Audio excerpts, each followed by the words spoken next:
Hi guys, I'm Becca Otis from Five Lines Pottery, and I'm located in Van. And I'm Ryan Durbin from RD Ceramics, located in Highland Heights, Kentucky. And welcome to Wheel Talk. Hey everybody, just before we start, we're actually going to have a really amazing interview today.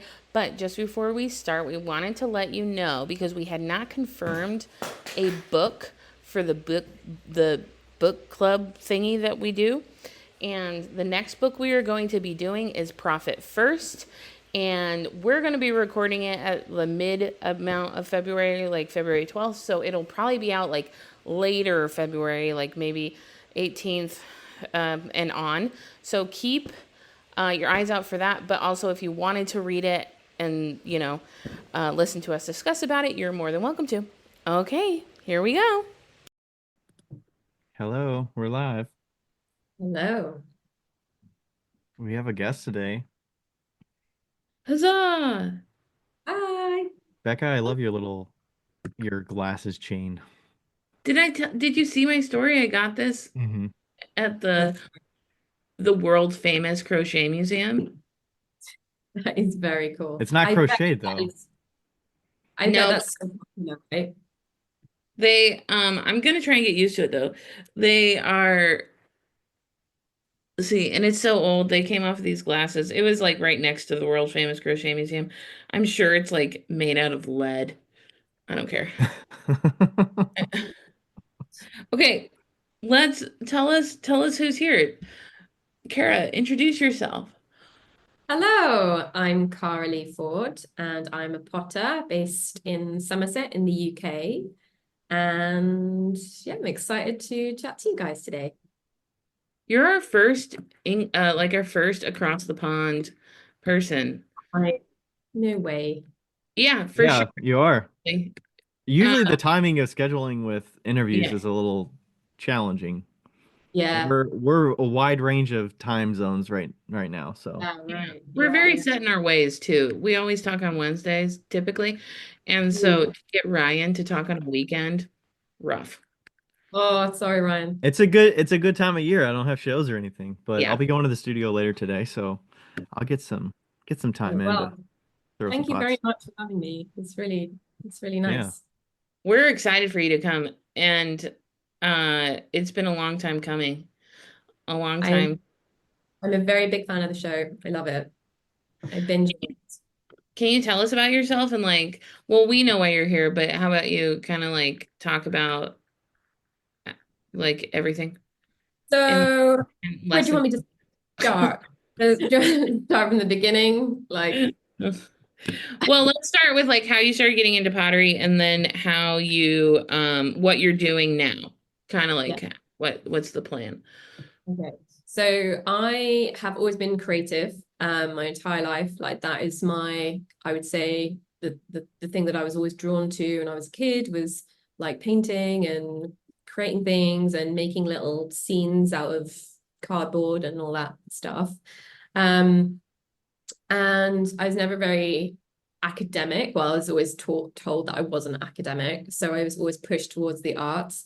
So I did an art degree. I did fine art and theatre studies, and absolutely loved it. But I never touched clay in my degree because it always like clashed with something else. So I was always doing, I don't know, a photography module or life drawing or something that always clashed with the ceramics. And I was like, oh, that's a shame because I would really love to try.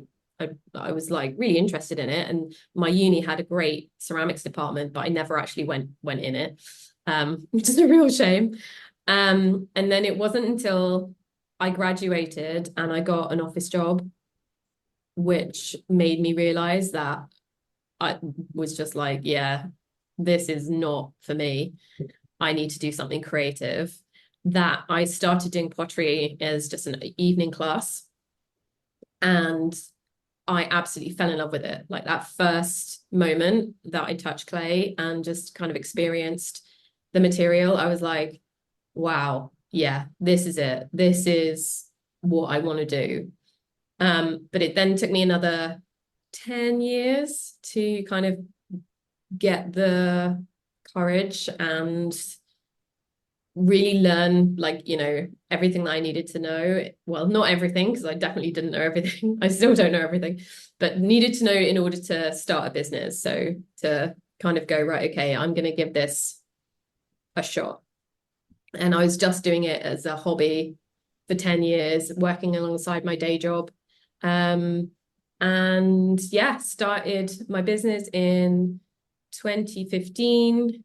And this is my 10-year anniversary this year of being a full-time potter. Wow. So you Yeah. started your business in 2015, but you actually started in like 2005. Yeah, that's right. Yeah. Bless. I love that. Oh, wow. Yes. Yeah, we Yeah. love that. I think I can talk for both of us when we say that we love it when Yeah. people wait to I like was I was sell. curious if it was that office job like was it creative adjacent? Like could you add creativity into your day job or was it just strictly like this is Yeah, one part of my life and this is a completely different part of my life and they don't really intermingle at all? it was creative. So I did marketing was the job that I was doing, which is quite creative, and I was on the kind of branding side of stuff. So I was working on like photo shoots and stuff like that, but it was always for someone else's agenda and always someone else's vision, and that's what I Hmm. really kind of felt like. It was creative, but you can only do, Within this boundaries. within this tiny little box of like Right. brand guidelines. And that just isn't, that just wasn't me. Like I I Right. just survived doing that. So I did kind of have like a creative itch being scratched. And that's probably why I lasted for like 10 years, is because it was, creative Besides adjacent. the money paying your bills too. Exactly, Mhm. exactly. What? And that like, sucks you in, right? When you're getting Yeah. pension and all of that kind of thing. But it's a trap. It's a trap, guys. Yeah, but like look at what you've done now. I'm almost positive you could have not achieved what you have achieved without that marketing Mhm. background. You Yeah. know, like Yeah. that had to play a huge role in it. You get to learn on the Absolutely. job for other people paying you, and the stakes are Absolutely. less high because, I mean, Yeah. as long as you're doing your like, I mean, you still got performance reviews and stuff like that, I'm sure, but Yeah. Yeah. the No, the totally. flexibility and risk is very low Yeah. Yeah. comparatively Apart from to being fired, but yeah. right. But yeah, no, absolutely. And I did, as I was at the same time as I was working, they paid for me to do a diploma in marketing. So I did a Chartered Institute of Marketing diploma alongside my day job. And that was great and really interesting. And actually, I find marketing really interesting. I just don't want to do it for a living. Or even Yeah. though, It's I'd a say 60% of what we actually do is marketing, right? Because right. Yes. It's like just a little we more have, exciting marketing yourself and the things you're proud of and things you actually yeah, make, like rather yeah, than promoting ex- somebody else making money. yeah. And you know that every hour that you put into your business, you are gonna reap the rewards for that rather than someone else Right. getting rich off your hard work and sweat and tears. Hmm. Yeah. Yeah. So between 2005 2015, when did the pottery actually start? Was that 2005 2007 like early or was it kind of in So the middle there somewhere? I was just doing it literally as a hobby. I wasn't selling anything from 2005 to 2015. I didn't sell a bean, Okay. like nothing. Like it wasn't like I, built up my business alongside my day job. I literally went from nothing to Wow. So you didn't like yeah, make any money until you actually left the day job. You had a yeah, real ass hobby, okay? yeah. Like you But gotta have a hobby in order to live through the day job. yeah. And I felt like that was what I needed because I needed the like impetus of like, right, okay, shit, I actually need to make money from this. Hmm. It's not just it's not just a hobby. Like this needs Hmm. to be a business. And that I felt put a real fire underneath me and like made me work like super hard. Like I think I'm a pretty hard worker anyway, but that like ticking time bomb of okay, well I've set aside like this a little pot of money just to tide me over for 6 months. but that is, you know, I can see that like decreasing by the day. And that just really like fired me up and made me think, right, shit, how am I going to actually make money from this? What are the top 5 things that I need to do today in order to make me money? And that Hmm. pushed me forward. And I think meant that, you know, I got to a stage of business probably further on than if I'd have stayed in my job and just did it on the side and, you know, kind of like did it at the weekends. Like, Ryan, you blow my mind, Hmm. man. Like how you do a job and like basically run a full-time pottery business at the same time. That Hmm. just is I think nuts. my full-time position changing over the last 3 or so years, I'd kind of changed roles and I've taken on less stress in the role that I've been in the last couple of years. So it's been more flexible. And Right. I think your manager has a lot to do with making it worth it to stay. Besides just Right. the money, like obviously the money is important, but Mm-hmm. I think your manager, like understanding what world you live in and what you're focused on and what you're willing, like are you pushing to be promoted in your day job, or are you kind of like coasting and you're like, I'm gonna do the work, Yeah. but I'm not gonna go like above and beyond, and I'm also not gonna slack. Like I'm gonna give you value, Yeah. but as long as they can understand that, and they're also like really um in your corner and like working for you, and they're not like, oh well, this person's not committed. I think having that manager is also really important to make it, otherwise I wouldn't have stuck around this long. So I get that. That's cool. That's really nice that you have that. hmm. It's interesting to like think about that because it's such anti like quote unquote the American dream to be like, listen, I'm gonna give you exactly what you ask me for and nothing more, nothing less. Yeah. Like we're coasting here. I kind of love that. I mean, you also build in the rapport, you build in that trust as well. Like I've Yeah. Yeah. worked with them for 10 plus years. Like I'm very Yeah. loyal and Yeah. they know what to expect from me. So if you're very hot and cold, like you Right. probably don't get those privileges to be able to have that flexibility. Yeah. And I was your gonna say manager's not going I to deal expect with you're that. I expect you're very good at your job as well. That's probably why they're like, you know, they treat you Hmm. well. You're good at what Yeah, you I would do. say so. How could Yeah. he not? Like it's Ryan Yeah. Durbin, Ryan J. Durbin. Yeah. Like your day job is any reflection of what you do in pottery, then damn. Yeah. His middle name doesn't start with a J. It does. Oh, it does. I, It's you know, Joseph. it's Joseph. That's right. I've always called him Ryan J. Durbin before I even knew it was his middle name. Really? Well, like when I I feel say like like some people say P Durbin or they just something make like I something don't up. know. They're just messing with me. It sounds right. Ryan J. Durbin. It just sounds right. RJD. Yeah. I always forget. Anyway, moving on. Um, So I was curious, like you're going into this full time. Like, is the UK? We just know kind of how people feel about and value the handmade here. Like, is the UK different in how they value maybe pottery specifically, but like handmade and buying small business and that kind of thing, where it Mm. was relatively something you understood going into the business side of it and Yeah, I starting to sell don't your work?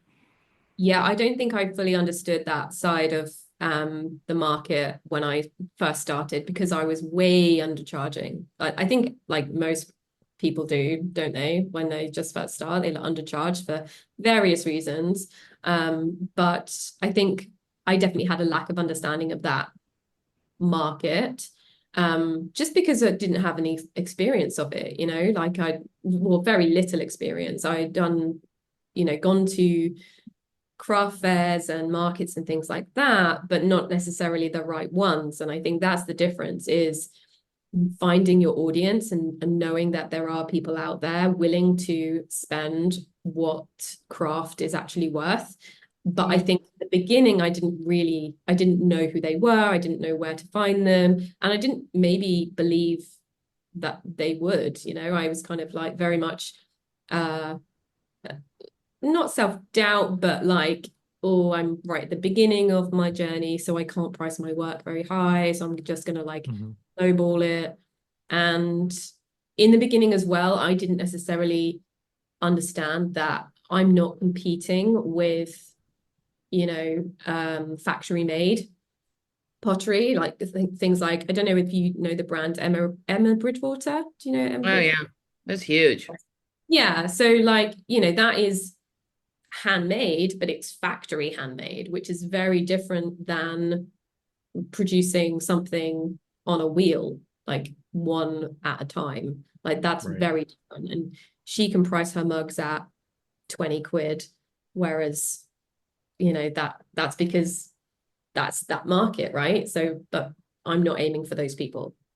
But also love Emma Bridgewater, by the way. Yeah, yeah. I mean, they're great mugs. Like So there is cool. nothing wrong with Emma Bridgewater mug, not a thing. And I don't knock them at all because I think she's great and she's made an amazing empire. Mhm. That's a different audience. That Yeah, is, sure. yeah, Yeah. So it sounds like you were sampling the markets, the in person early on. yeah. I did a lot of markets to begin with, lots of craft fairs and stuff. And to be honest with you, I didn't really enjoy them very much. Did you have to go all the way to London for some, or No, does each kind of community have a yeah, set yeah. of markets that are relatively attended and like Well, yeah, I they're mean, supported by the folks that live in that immediate area? yeah. I mean, there's ones that are much better than others. So there are like London has got loads of really great, amazing markets, but they're really expensive and quite far for me. Like, um, How you know, far? not in terms of American distances, but it's like 2.5 hours drive to get to London, and Okay. it parking is a nightmare, and also the charges and stuff that like we Mm. have congestion Yeah, charges and lodging and stuff like that to actually be yeah, there like finding parking is like £25 a day, and it's like adds up. if you at the beginning of your start of your business, like it would be a real risk to like do a London market if you're not kind of, you know, pretty sure you're going to do well. Yeah, So I just did local ones around Bristol and Bath, and yeah, I just found them like to do all of that prep work, and they're really hard, hard physical work during a day because you have to load everything, unload everything, pack everything up so it doesn't get damaged on the way.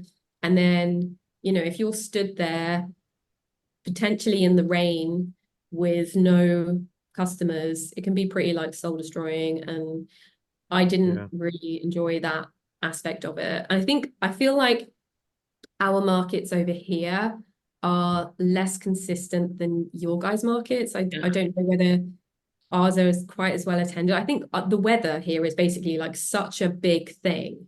Like if it's pissing it down, no one goes out. Like the yeah, market will be a complete washout.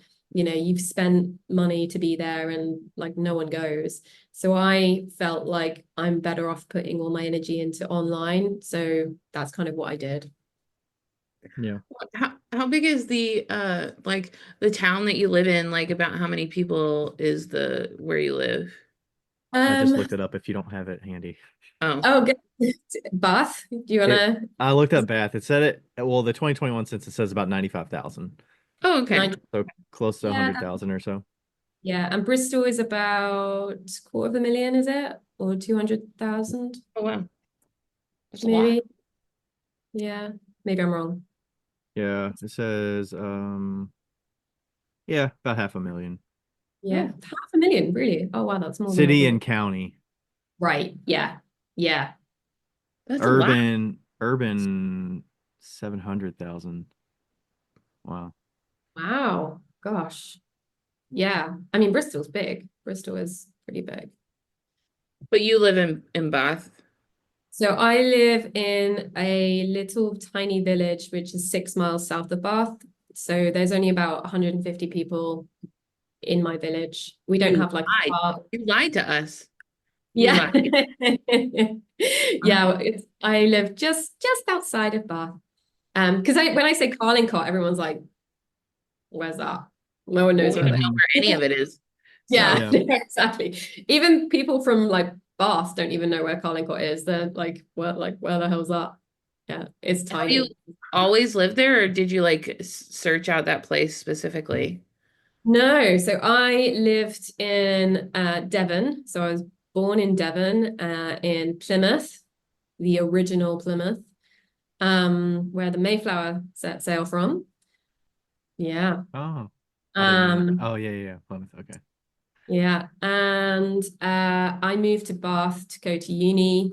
And then I met my husband, and neither of us, we thought about moving to London and then realized how expensive it was. So we were like, okay, well, we can't do that. So we'll just stayed in Bath. And 20 years later, I'm still here. Okay, Wow. wait. It's near Bristol. Where is it near? Near Bath, very near Bath. So if you see Oh, somewhere on I the map, found it. Oh, it's literally spelled like Bath. Okay, got Yeah, it. yeah. yeah, yeah, yeah. And we're near somewhere called Peasdown St. John, which is a very strange. Yeah, I see it. Oh, Collincott. Yeah, Yeah. cute. Oh my God, I bet it's so beautiful there. You don't need to come here. We were It's talking earlier.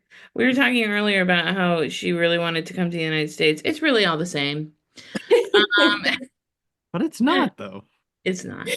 No, it's beautiful where you are. There's lots of beauty everywhere, isn't there? It is. Yeah, and it's such different types of beauty. Exactly. It depends what you're looking for. But yeah, no, where we live is very lovely. We're very lucky. We live in a very old cottage, which is was built in 1850. It's really old. Wow. Yeah. It's very That's cold. Hmm. Yeah. I have Well, a it was. question. That would Oh, probably be tough with the shows too, because if you're yeah. like, if it's rainy or if it's super cold, like, Mm, ain't worth coming out. yeah. I mean, do you guys find that like in the northern states, like shows are just not as well attended as the southern states? Like, is that a thing, or does everyone just go indoors, or how does it work for you guys? I don't know. I think it's mostly the well, neither of us live in southern states, but I'm like right in the middle vertically. Yeah, yeah, but yeah, So here's the I'm, issue. Here's the issue is that you have hot in the summer in the southern states and you have cold in the winter in the northern states. So the northern states mostly go in the summer and the southern states like they try. I think they try in the summer, but it's like Satan's breath hot in So you have it's the other very end. hot and very uncomfortable in the summer in Yeah, the southern states. So like you're not yeah. going down to, you know, Florida probably in June. The Florida shows are in January through March probably. yeah, Yeah, and you have to like okay, it's like it would be like I don't know in not Fahrenheit Celsius, but here I'm looking. But it would be like 95% humidity and 105 degrees holy moly. in like Memphis and bugs. Like on Yeah, top of that bugs.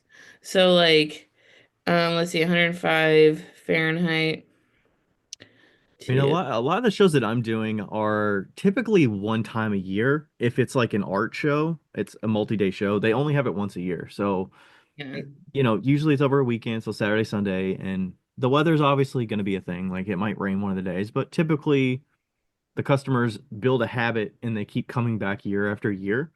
So it's yeah, just something they find a way to make happen. They still come.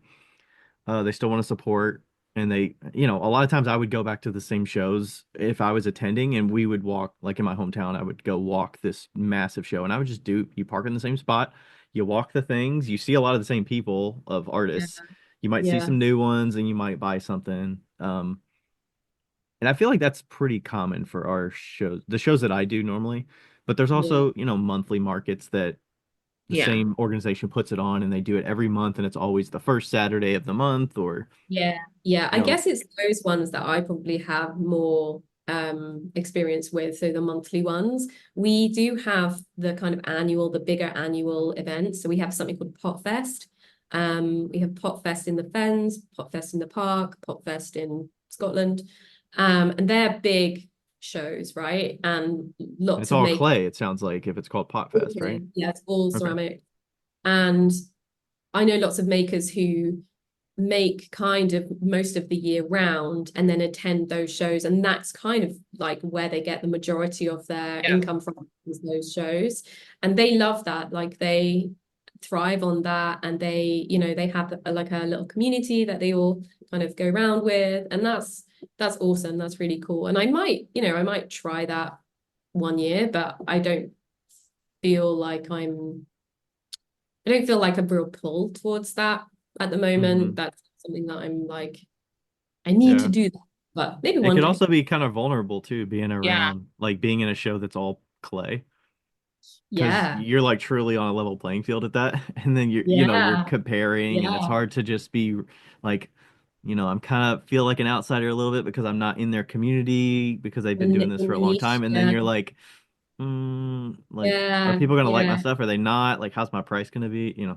Yeah, no, totally. Yeah, totally. Yeah, you're really kind of like exposed, aren't you, when you're at a show? There really is nowhere to hide, and you can hear people talking about your work, which I think, when you're online, you don't get that. You're just like Hmm.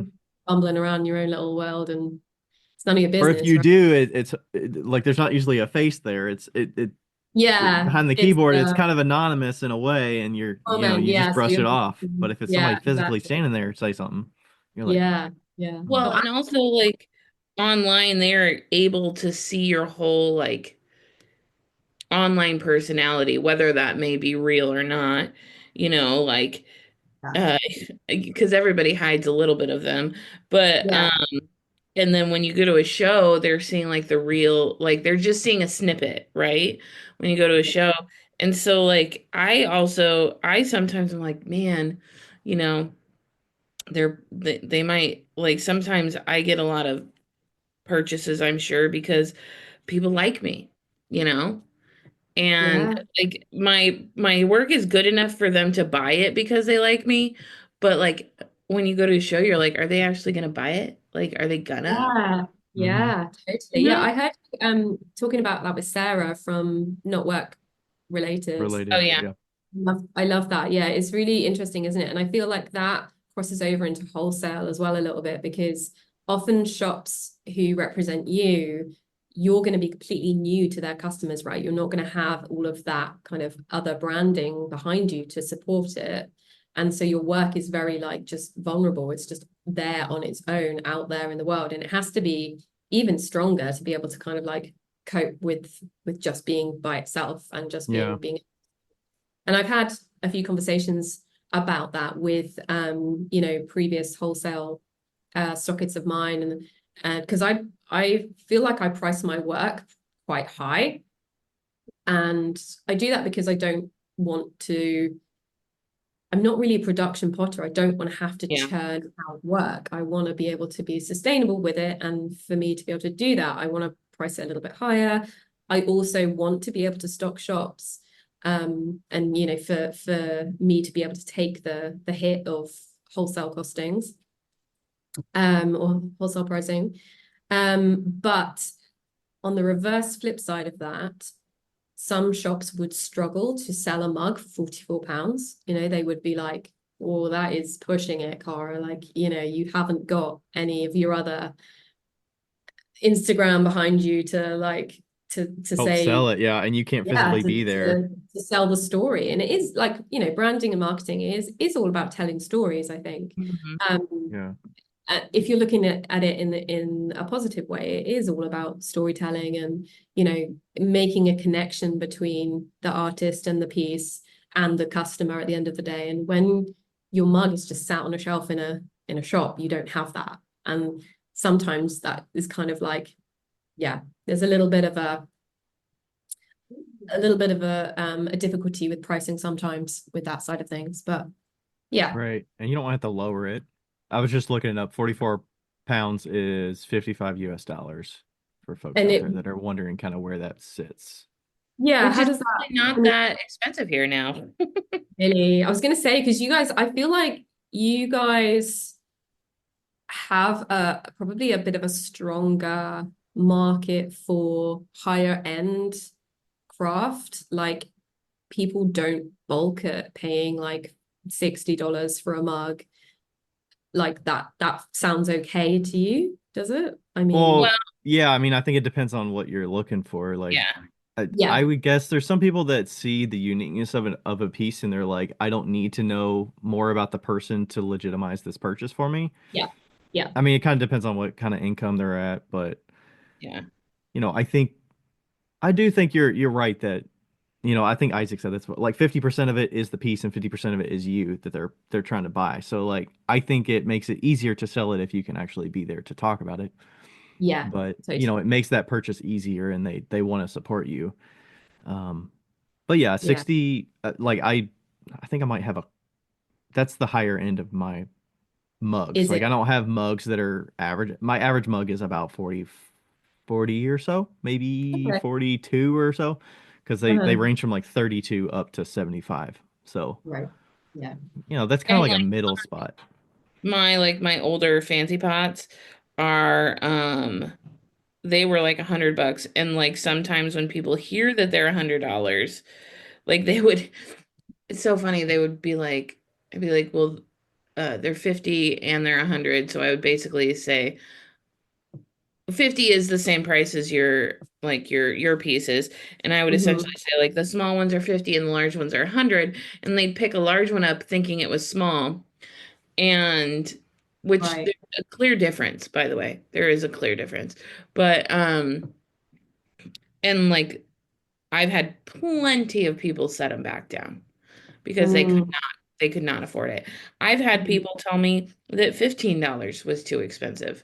So, Wow. like it really depends on where you are and like what that market is conditioned to believe. Exactly. Yeah, exactly. Exactly. And I think over here, the amount of people who have that mindset, who, know how much work goes into a mug or a plate or whatever, there's a smaller pool of those people. Like there's less of them. Right. Yeah.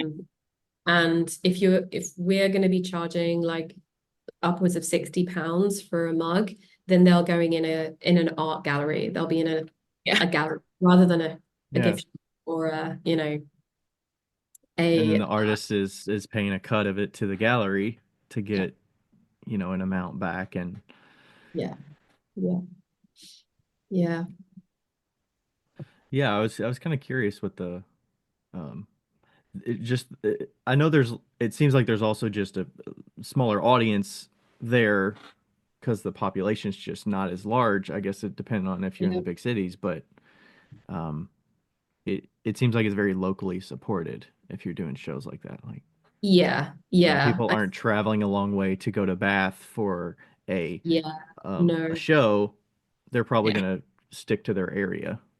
yeah, yeah, Whereas definitely. here, I'm 2.5 hours from a show that I do in a little bit like central Kentucky, which is the state I Right. live in, but I live a couple hours away from that. And there's people that come from my area down to that show Wow. Yeah, because it's a consistent thing that they do every summer. They always go to yeah, that show.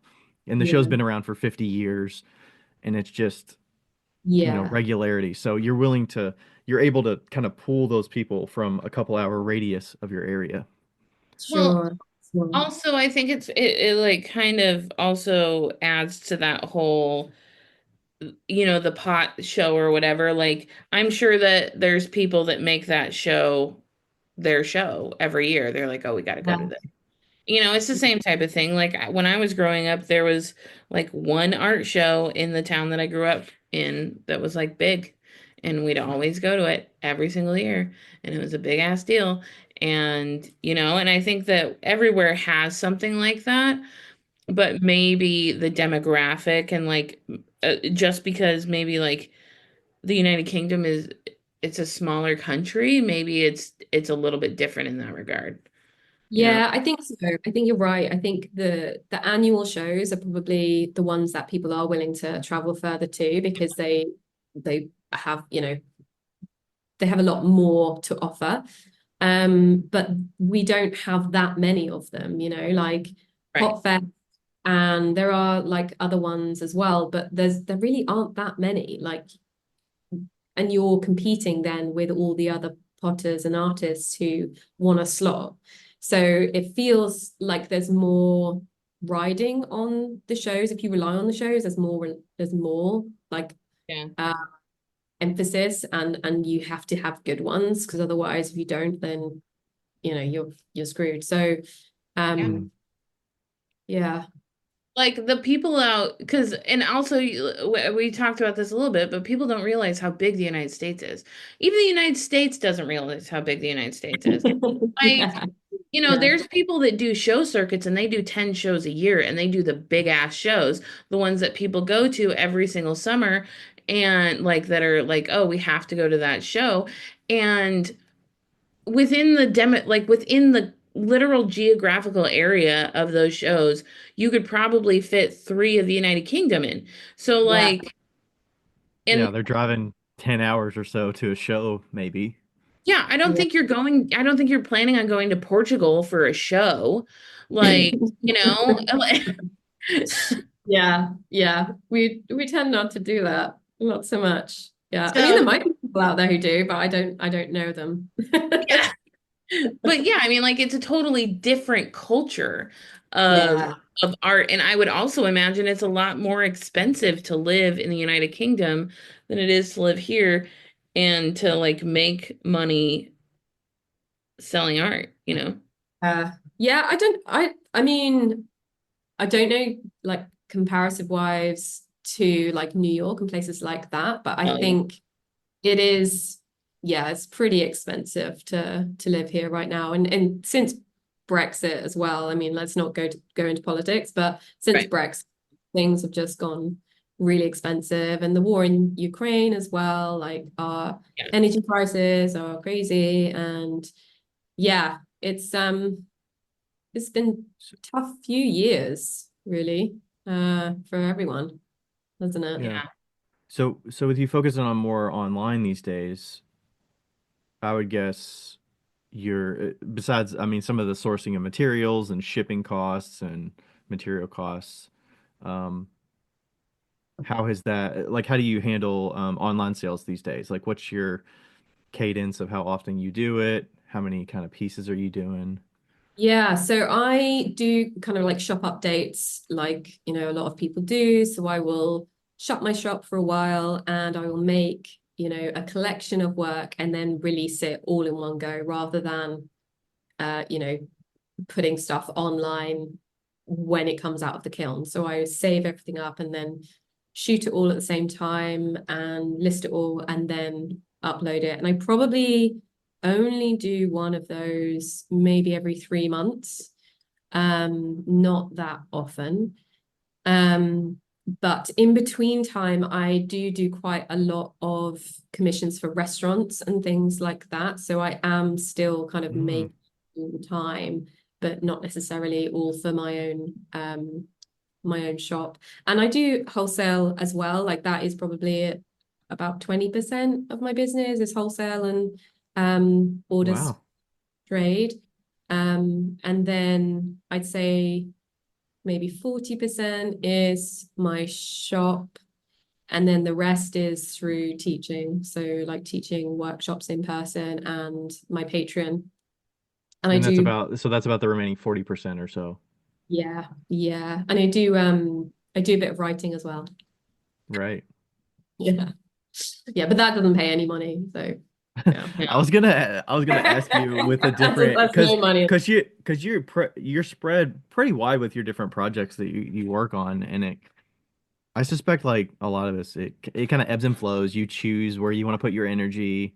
Certain Yeah, things need a lot of focus at a certain period of time. Like I would imagine sure. writing a book would probably take a lot of energy at certain periods, and then Yeah, it yeah, kind of 100. coasts. So Yeah, yeah, they're kind of like just different levers that you can pull at any one time. So so for instance, like writing a book, basically just all my energy was focused on the book, and I was making hardly any pottery for my own shop. I think I went 6 months without putting anything in my own shop, just because I was wow. focusing.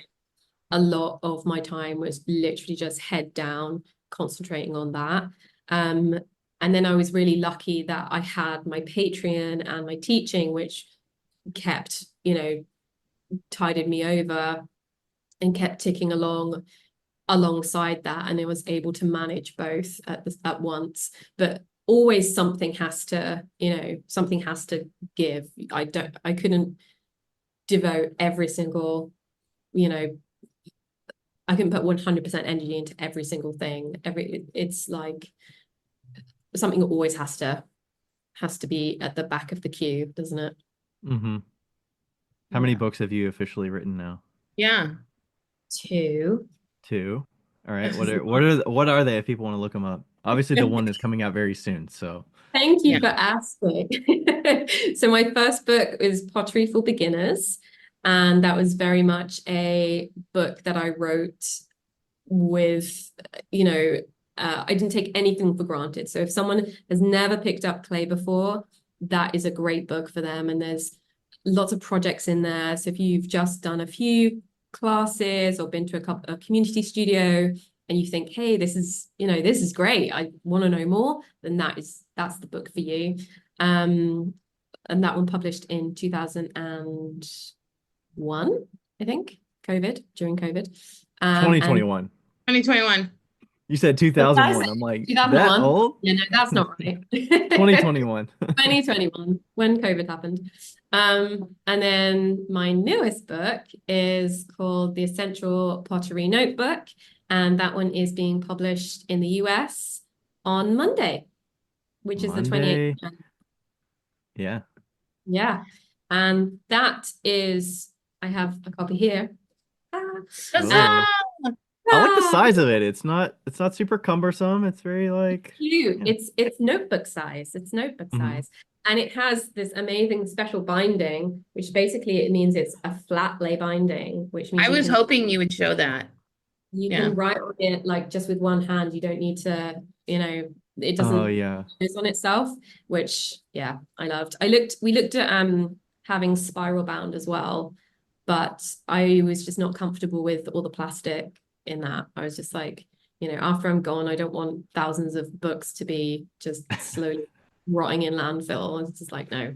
Hmm. So yeah, and this book is basically I was looking for this book. I was Googling a potter's notebook. I was like, surely someone must have made this. There must be a template somewhere which tells you what you need to record in order to replicate your work. So, you want to record your dimensions, you want to record the clay you're using, the glazes you're using, and also your firings, what schedule you're using, how tightly packed your kiln was, whether there was any special glazes that you used, the combinations, your recipes.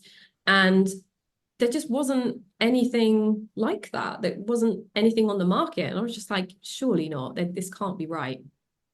And but no, there wasn't. So I Yeah. decided, okay, well, I'm gonna make one of these myself then. And I got a friend of mine who's really good at she's a graphic designer and she's really great. And I just explained, I was like, okay, so this is what I need, this is what I want, this is what I want it to look like. And she kind of like laid it out for me, and we did a little tweaking here and there, and came up with this rough concept. And I was like, yeah, this is cool. This is exactly what I envisaged. And I started using it digitally. So I just had it on Canva. You guys have heard of Canva? It's just like Yeah. the, Yeah.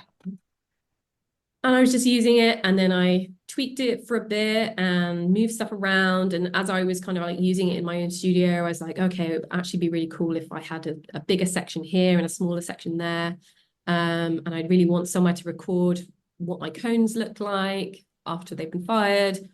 And so I used it for, a good kind of like 18 months, just myself, just privately, just Wow. this 18 is, months. yeah, like this is cool. And then I introduced it to my Patreon, my pottery club. I was just like, hey guys, would you find this useful? And they were like, oh my God, yes, this is really, really helpful. And so I was like, oh, cool. Okay, well, I'll make it available to you guys then. So I made it like a public template that people could edit on Canva, and they could print it out if they wanted to. And then that was shortly after my first book was published that I like let my Patreon use it. And they were using it for, I don't know, a couple of years maybe. And then I thought, you know what? This is such a good tool. I want more people to be able to use this. Like this needs to be out in the world because I feel like Right. it's just so useful. So I approached my publisher because initially I just thought I was gonna self-publish it because I thought it was just too niche. I was just like, no publisher is gonna want to publish this because it's pretty niche, right? Like if you try and explain to someone who doesn't Yeah, I understand was gonna pottery. say, how are these pitch meetings for Yeah, stuff like this? Because exactly. I'm like, do they have expertise in this field, or Yeah, are they just a yeah, publisher and they're just like, what ideas you got, and we'll do our yeah. best. That was exactly what I thought. I just thought they're not gonna be interested. So I looked at the self-publishing route and I was just like, I was all set to do that. I was like, right, okay, that's what I'm gonna have to do is because nobody's gonna want to publish this. And then I approached my publisher and I explained the concept and obviously they knew my first book and that did pretty well. And to my absolute shock, they were like, yeah, we think this is really great. We want to publish this, Kara. And I was like, oh shit. Okay. Brilliant. Yay. So we actually did a lot of additional work on that version. So the version that is out on Monday, there's lots of additional information in there that wasn't in the original. So I've written about like done a lot of put a lot of information about cones, what they are, why you should be using them, how to read them properly. There's suggested firing schedules as well. There is a glossary. There is a place where you can write your glaze notes and glaze recipes. And there's also front of the book, which has got little grid that you can draw your designs as well and put your dimensions and everything. So it's somewhere that you can record everything. So everything that goes on in your studio, you can record it in just this one book. You don't need to have like lots of different notebooks like scattered around your studio, which is what I had before. Right. Like a loose leaf, Yeah, yeah. notebook, and Like, then you're like, okay. where did I write that thing? Where did I write down that glaze recipe that I really And like then and I can't find? so And much where is did digital these days. I'm like, I don't know that I want to like I could capture everything digitally, but I'm like, am I ever gonna go to that? Or am I not? Like, I don't. and Oh I just find I spend so much time on my phone at the moment. Like someone said to me, "Oh, there's apps that do this." And I'm like, "Well, that's great, but I spend so much time on my phone. Like I just want to have something that's not on my phone. Like I want something in a book. Like I don't know about you guys, but I don't use my phone calendar at all. I have a diary. I have a paper I use diary, it. I use it all the and time, I love but my paper diary. Do Ryan you? uses it for me. I Okay. use it for everything, but like like a kill mug, I keep a binder. Like, Do you? it's dedicated. But if I lost the binder, I'd be like, what? Where to go? Like, there's only so many places. I'm like, nobody else Yeah. touches it. So Yeah, yeah, yeah. I I mean, Yeah. Oh, I use a spiral notebook for all my glazes. I finally did put them in the computer because they were so important to me at one point, but I have yeah. no fucking clue where that file is. It's like Yeah. I am definitely pro write down your shit. Yeah. As Yeah. far as like pottery is concerned, I think it's like everybody's like that's so old school, but old school sometimes is really great. I especially the definitely, aesthetics of certain things, like the cone, the bend of the cone, like you kind of have to draw yeah. that. You can't just write. I mean, you could write Yeah. down like 5.25 is kind of Yeah. like how much it bent, but I don't know. Yeah. Yeah. And I feel like, there is a place where you can take photos of your cones, right, and put them in your phone or whatever and have that next to the pots that come out of the kiln. But then you also need like, the glazes that go alongside that, the recipe, and you want to write down your firing schedule. And I just feel like to have it all just in one place, just you can just flip to the page and just be like, there it is.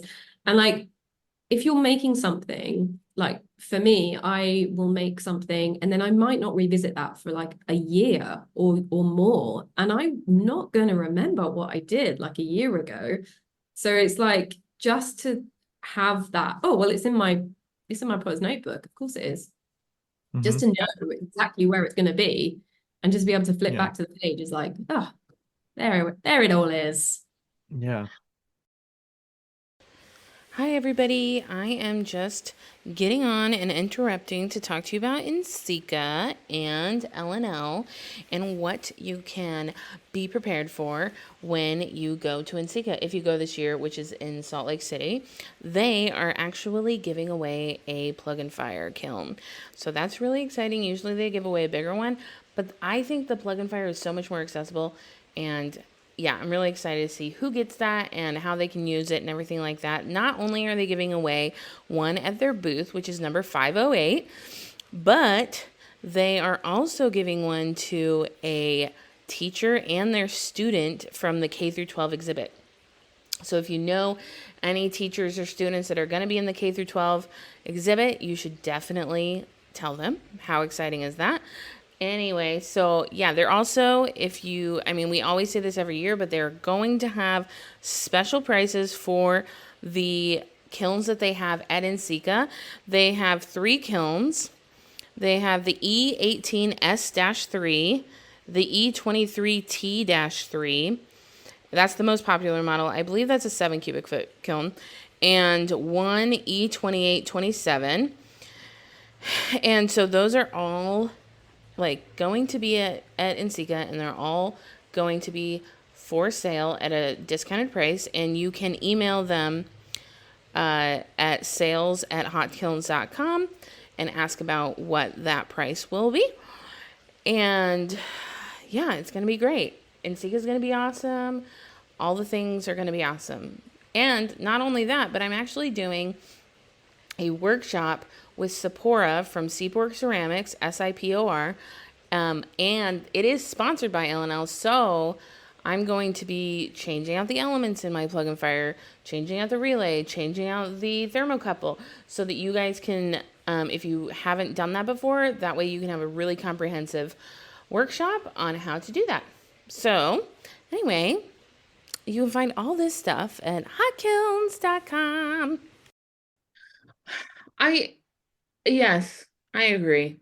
I also, I was going to tell you, I have 2 things to tell you. First of all, I looked through it this morning, and because um actually it did make it to its destination. Oh, did Uh, it? It's yeah, right. Okay, great. yeah. So Yay. Kara sent me the book. I just didn't know where I was going to be. So she sent it to a friend's studio in North Carolina. And so it did make she sent me a text like right before we got on the podcast. Oh, But it's so, you know how you said you're like not an academic? I disagree.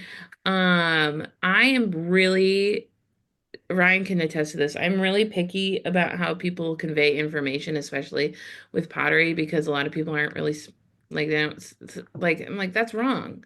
Like that is mm, scientifically incorrect, like what you just said. And I like just briefly scanning over it, I was like, oh yeah, all this shit's right. Like it's all oh, correct. And thanks. from what I mean, like what I know is correct at least.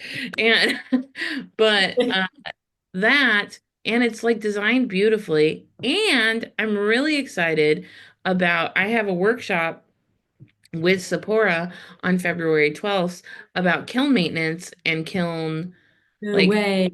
yes, it's like Awesome. it's like Sounds like a kismetic nice timing. pair there. Yeah, it's Yeah. kismetic timing. So I will, and I'll have it, I should have it like a physical copy then. And so Oh, great. so yeah, I'm really excited about being able to be like, look, a notebook. Um Yay.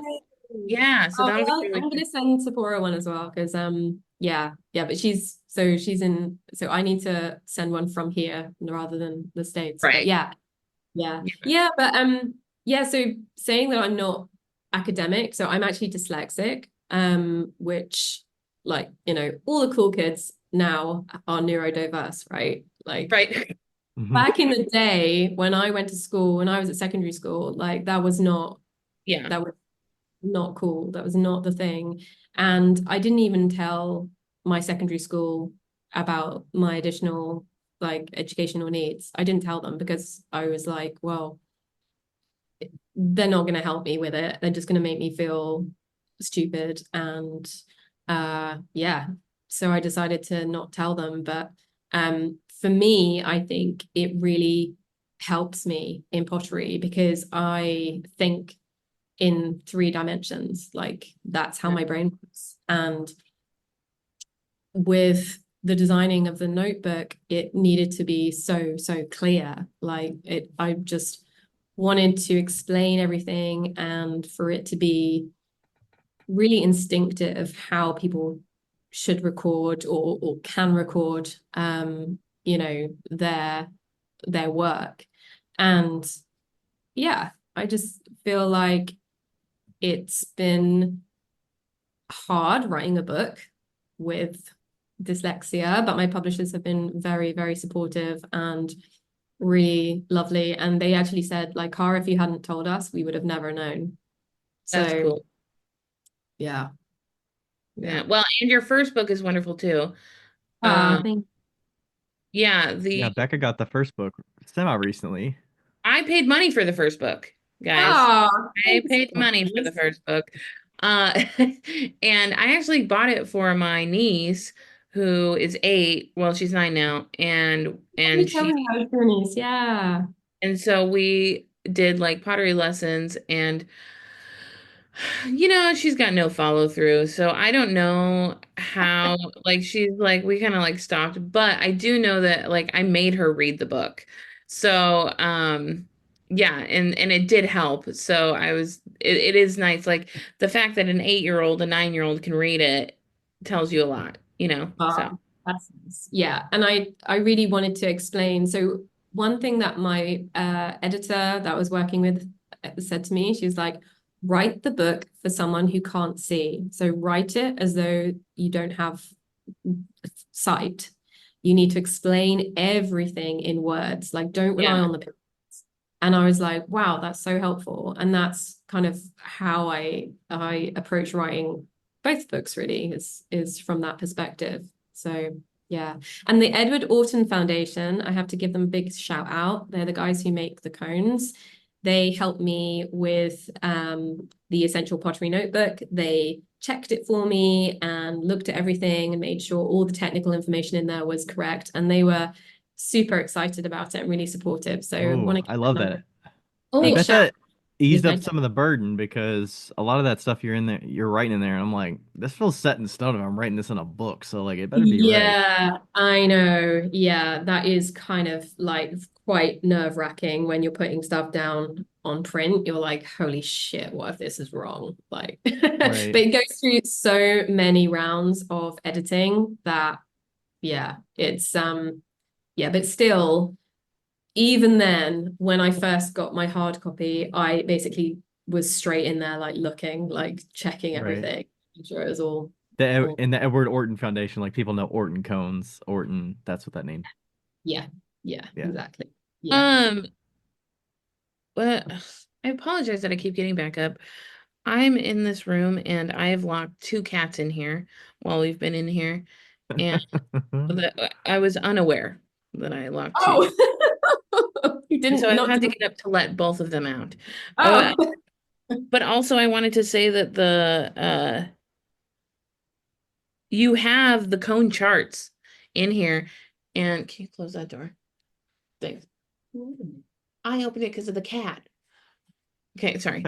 Um, so you have the cone charts in here, and I like that is I swear to God, this is the number one like Google search of my me phone. too. Yeah, me What's that too. temperature? Like to have it on, Yeah, Yep. I like, search it all to the time have it too. in a book and like this book should come with like a cone chart like bookmark.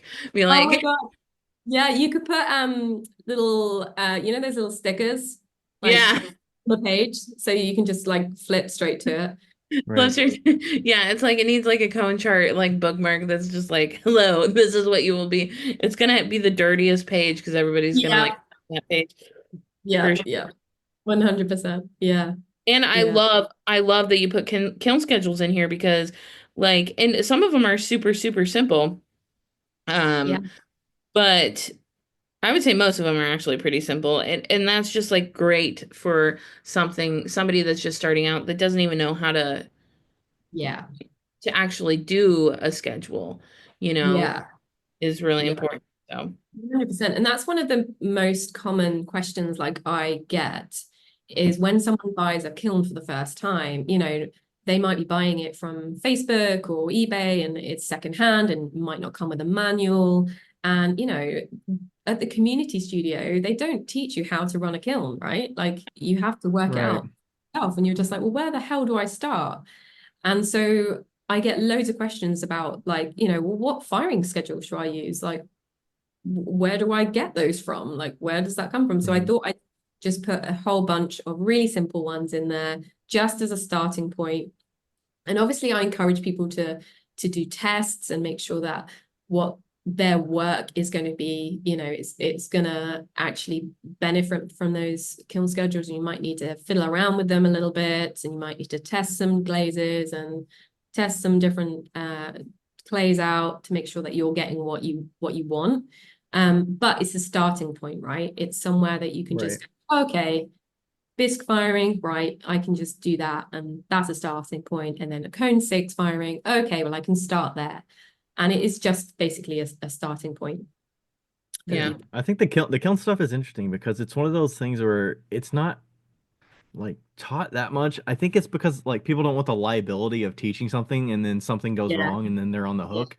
But like if Yeah. there was like a not a governing body, but if there was a body that actually were like I don't know if they're contracted with certain kilns and they're associated with it and they did like if they did like a traveling roadshow of educating people about certain kilns, that Yeah. would be well attended because people just want to know how these things like how does a kiln work? And then like what are the components of it? Yeah. What's Yeah. the maintenance involved? And like if there was a traveling thing like that where they did education on that, it would be well attended I Yeah. am convinced, for all On time. YouTube.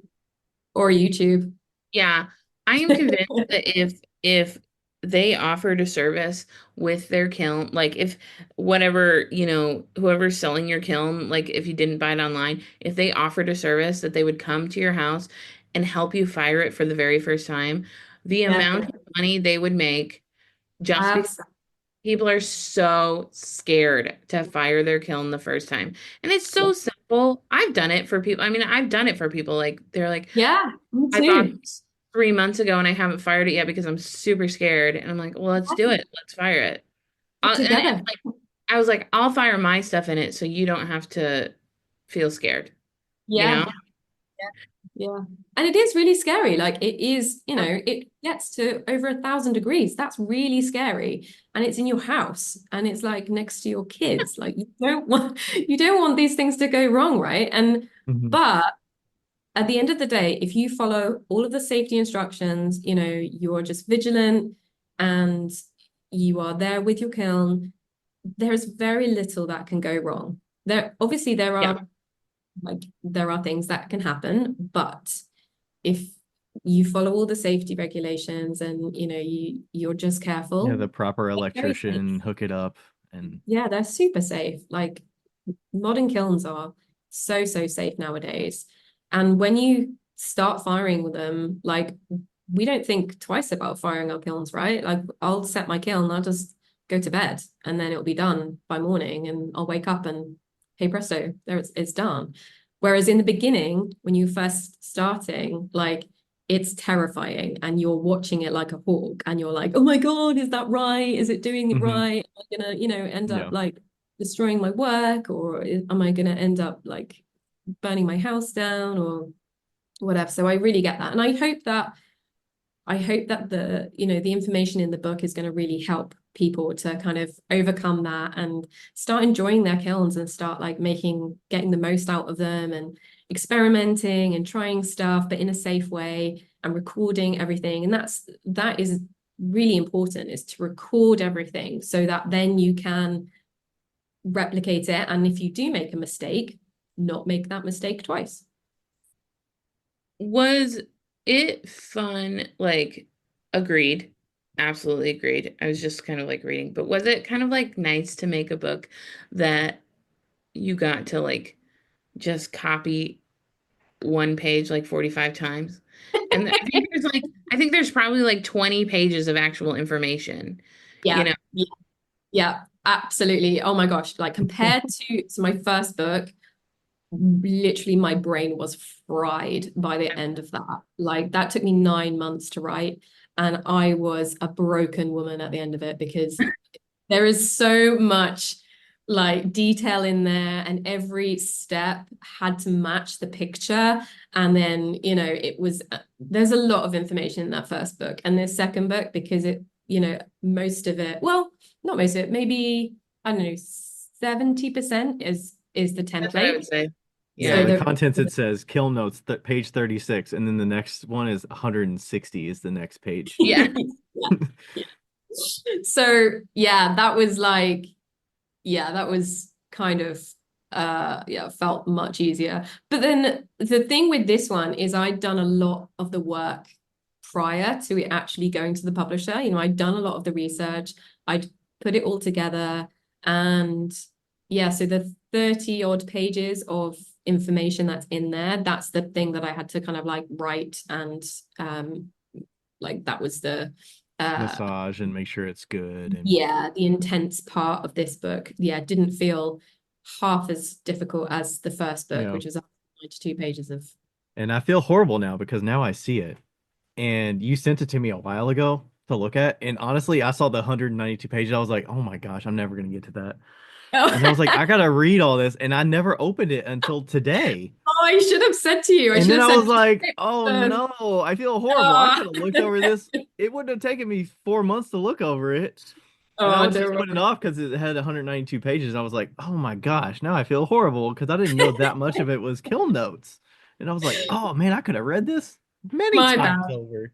I should have said like flip to this page, and this page. Uh, Bits that you No, need to, and then don't make like you got to make him apologize.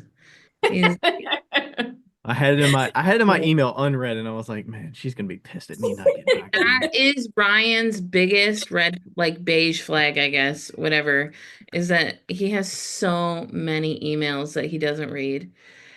It's not red. I just don't actually act on them if they require Yeah. me to do something You that know what? takes Yeah, like focus. I want to actually set aside time to focus, and if I don't do that, then it doesn't get done. I get that 100%. I am not the So do type I. of person to read a message, even like a WhatsApp message. I won't reply straight away. No matter if it's like really easy reply, I just won't. I need to like sit on it, think about it, and then I'll reply like 3 days later. I'm exactly the same. Exactly. Yeah. Yeah. The only time I am that way is with pot swap. That's my only that's the only time that I'm like I'll figure that out later. Yeah.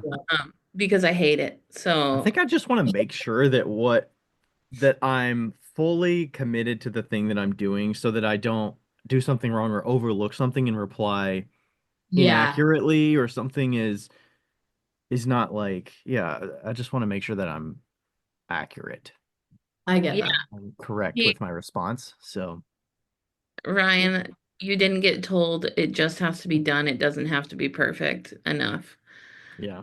when you were a kid. I don't remember that exactly, but maybe. That's your like whole personality is the opposite of it just has to be done. It doesn't have to be perfect. But it does. It Yeah, does I have mean, to. I think it's like a pride thing. Like I want if my name's gonna be on something, I want it to be like For sure. as good as I could possibly do, you know? Yeah, no, me too. That is 100% me too. It has to be my best because otherwise there's no point in doing it. So then I don't. Right. All of my ambitions are out the window, so I don't give a shit anymore. I just Because we were mentioning the count, like I looked at your YouTube video where you were doing a studio tour. Like you don't have a lot of space, so like the kiln stuff, like small Hmm. footprint, Yes. your shed with your storage and packing stuff, and then your studio itself. It's not very Yeah. large. It's You're kind of bijou. Yeah. So my studio that I'm sat in right now is 117 square feet. So it's 3 meters by 4 meters. yeah. And then I have a kiln shed, which is about 2 meters by 1.5 or maybe it's no, maybe it's 3 meters by 1.5 meters. And then Like I have 6 by 4. Yeah. yeah, yeah. and then I have a packing shed, which is like 5 foot by 9 foot. So, and I do like we do have a spare room in the house as well, which I like use as an office. So that's where I kind of, do like admin stuff. And because when my studio is just like covered in clay, like I just Yeah, you don't feel want like, to take your laptop in there. yeah, yeah, even though it's in here right now, but it's pretty clean in here at the moment. But yeah, I don't have much space, and most potters in the UK don't have much space. Like our studios tend to be very, very tiny, and we have to be creative with the way that we space stuff out. And I find that having my kiln in a separate studio works well, even though I feel a little bit sad that I don't get the beneficial like side heat of Hmm. side effect of being warm from my kiln. It means that I can be working in here and not worry about fumes, and my kilns can be firing whilst I'm teaching, and I'm not worried about people like touching the kiln accidentally. Um, and yeah, so I feel like that works out well for me, is to have my kiln separately. Yeah, and I don't worry about work drying out too quick as well, because when you've got your kiln in the same space as your studio, you have to be really careful about covering everything up to make sure it doesn't dry out too quick. So I have the opposite. I have to have dehumidifier running all the time to dry stuff out, because otherwise just nothing would dry ever. Been there. Yeah. Yeah, So my studio was in a basement for a long time in Washington. yeah, So it's same climate, and yeah. like the amount of moisture I got out of the air every day, Right. insane. Yeah, nuts. Yeah, it's just completely insane. I mean, like, Ryan, where you are in Kentucky, what is the humidity like there? Or is it like, how long does a mug take to dry from like start to finish? Mm, I could throw it one day. I could handle it the next day if I wanted to, and then it'd probably take, Really? depend on the time of year, maybe 3 days or Yeah, so to dry. it really Pretty. depends on the time of year because in the summer it's really humid and in the winter it's more dry. Right, right, And right. I mean, a lot of it's airflow. There's no vent in my studio. I do have a heater on the wall, Yeah, so I'm running that now, and it's really yeah. dry right now. So like things are like I had to cover the things that I threw last night because like spoon rests they'll dry too much, and Wow. I want them to Gosh. pop off. So So it'll dry That, fairly quick during this time of yeah. year for sure. right now where he is, it's 51% humidity, but it's 40 degrees, so that would be like I don't know, I think that's 10 degrees Celsius. Mm, Um, cold. Uh, But 40 yeah, a degrees. lot of times I will 4 throw degrees. That's it chilly. at Oh, night and then I'll let it dry overnight. And then I right. typically it depending on what it is. If I need to cover it up, I can just drape some plastic over and it'll be fine. Yeah. Gosh, And that's and if insane. I I drape plastic over it, also with where the window is, if the sun is coming through, it'll actually create condensation inside. So it kind of, you know, Yeah, yeah. That's so if I threw something now, it would be wet in a week's time. It'd wow. be, yeah. If you just had no dehumidifier on, No dehumidifier on. If I didn't have any heating on or anything, it would still be probably still too wet to put a handle on in a week's time. dang. Yeah. okay. So do you have like Uh, a box that you have do you have like a dehumidifier box or something that you want to rush Well, it a little bit or just the this is whole my studio is box. enough? Yeah. Yeah. Yeah. Yeah. This is my box. So I've got an infrared heater as well, which really helps to dry the work out. So that's on my ceiling. And that like heats objects rather than heating air, it heats the objects in my studio. So that helps to dry out work massively. Oh. And then I have my dehumidifier on, and that really helps. And my And studio then is quite well insulated. So um yeah, that means that I can speed it up quite well. But then in the summer, so on the flip side of that, I just want to tell people the amount right now, the heat index where you are. So she's at 38 degrees and it's 80% humidity. So, okay, is that continue. for me? wow. That's for you. Yeah. That's for you. Freaking cold. And this is why, so I've got American pals who live in the village, and they live in South Dakota, or Oh, they South Dakota, and they were like, yeah, your winter here is just so much colder because the humidity is like so high all the time that you just feel cold, even though it's not that cold here. Like, it's about, what is it? So 38 degrees. So it's like, probably 5 38 degrees. degrees Fahrenheit. yeah, so that's not that cold, Yeah. but it just feels cold because it's so damp everywhere. And in particularly our village is quite damp as well because we have a stream that runs past our house, and there's a river as well. So we're in a little valley, and the humidity just like sits in our little valley. So it's just, yeah, it's very wet all the time. But in the summer, because my studio points to the west, when the sun kind of comes around, and if we have a very hot day, it'll stream straight into my studio, and then things will dry out in like 2 hours. So that's like the other end of the spectrum, but that is rare. That's like maybe 2 days a year that I have to worry about that. Oh, okay. So I'm not like, That's yeah, manageable. yeah, it's not that bad. Yeah, it's humidity, which is the killer for us. Yeah. Can we talk about Patreon? Yeah, defo. All right. I like that. So I feel like I don't know enough about the kind of pottery folks that are using Patreon, but it seems like a kind of a small group that Mhm. are like that are creators or have patrons and whatnot. But how did you decide that that is kind of what you wanted to do, and kind of what do your tiers look like now, and what do you offer? Yeah. I started Patreon in 2019, and that was basically shortly after. I don't know if you know a girl called Nicole Antoinette.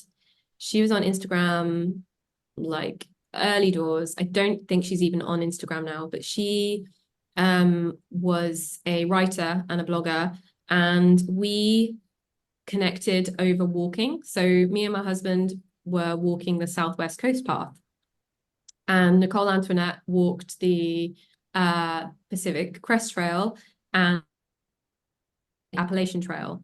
And so I was like living vicariously through her Instagram of her long distance hiking.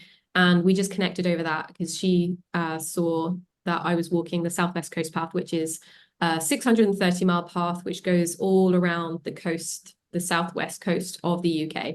And it's very beautiful. If you guys have never heard of it, like look it up. It's absolutely stunning. The sea is always on your right as you're walking, and it's beautiful.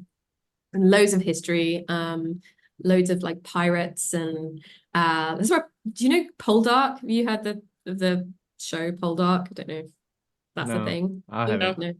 Okay. Well, anyway, so we connected over that, and she asked me to go on her podcast to talk about creative life, because I was a potter and she was a writer, and we talked about kind of the overlap of walking and our mutual love of that, and or hiking as Americans would prefer to call it.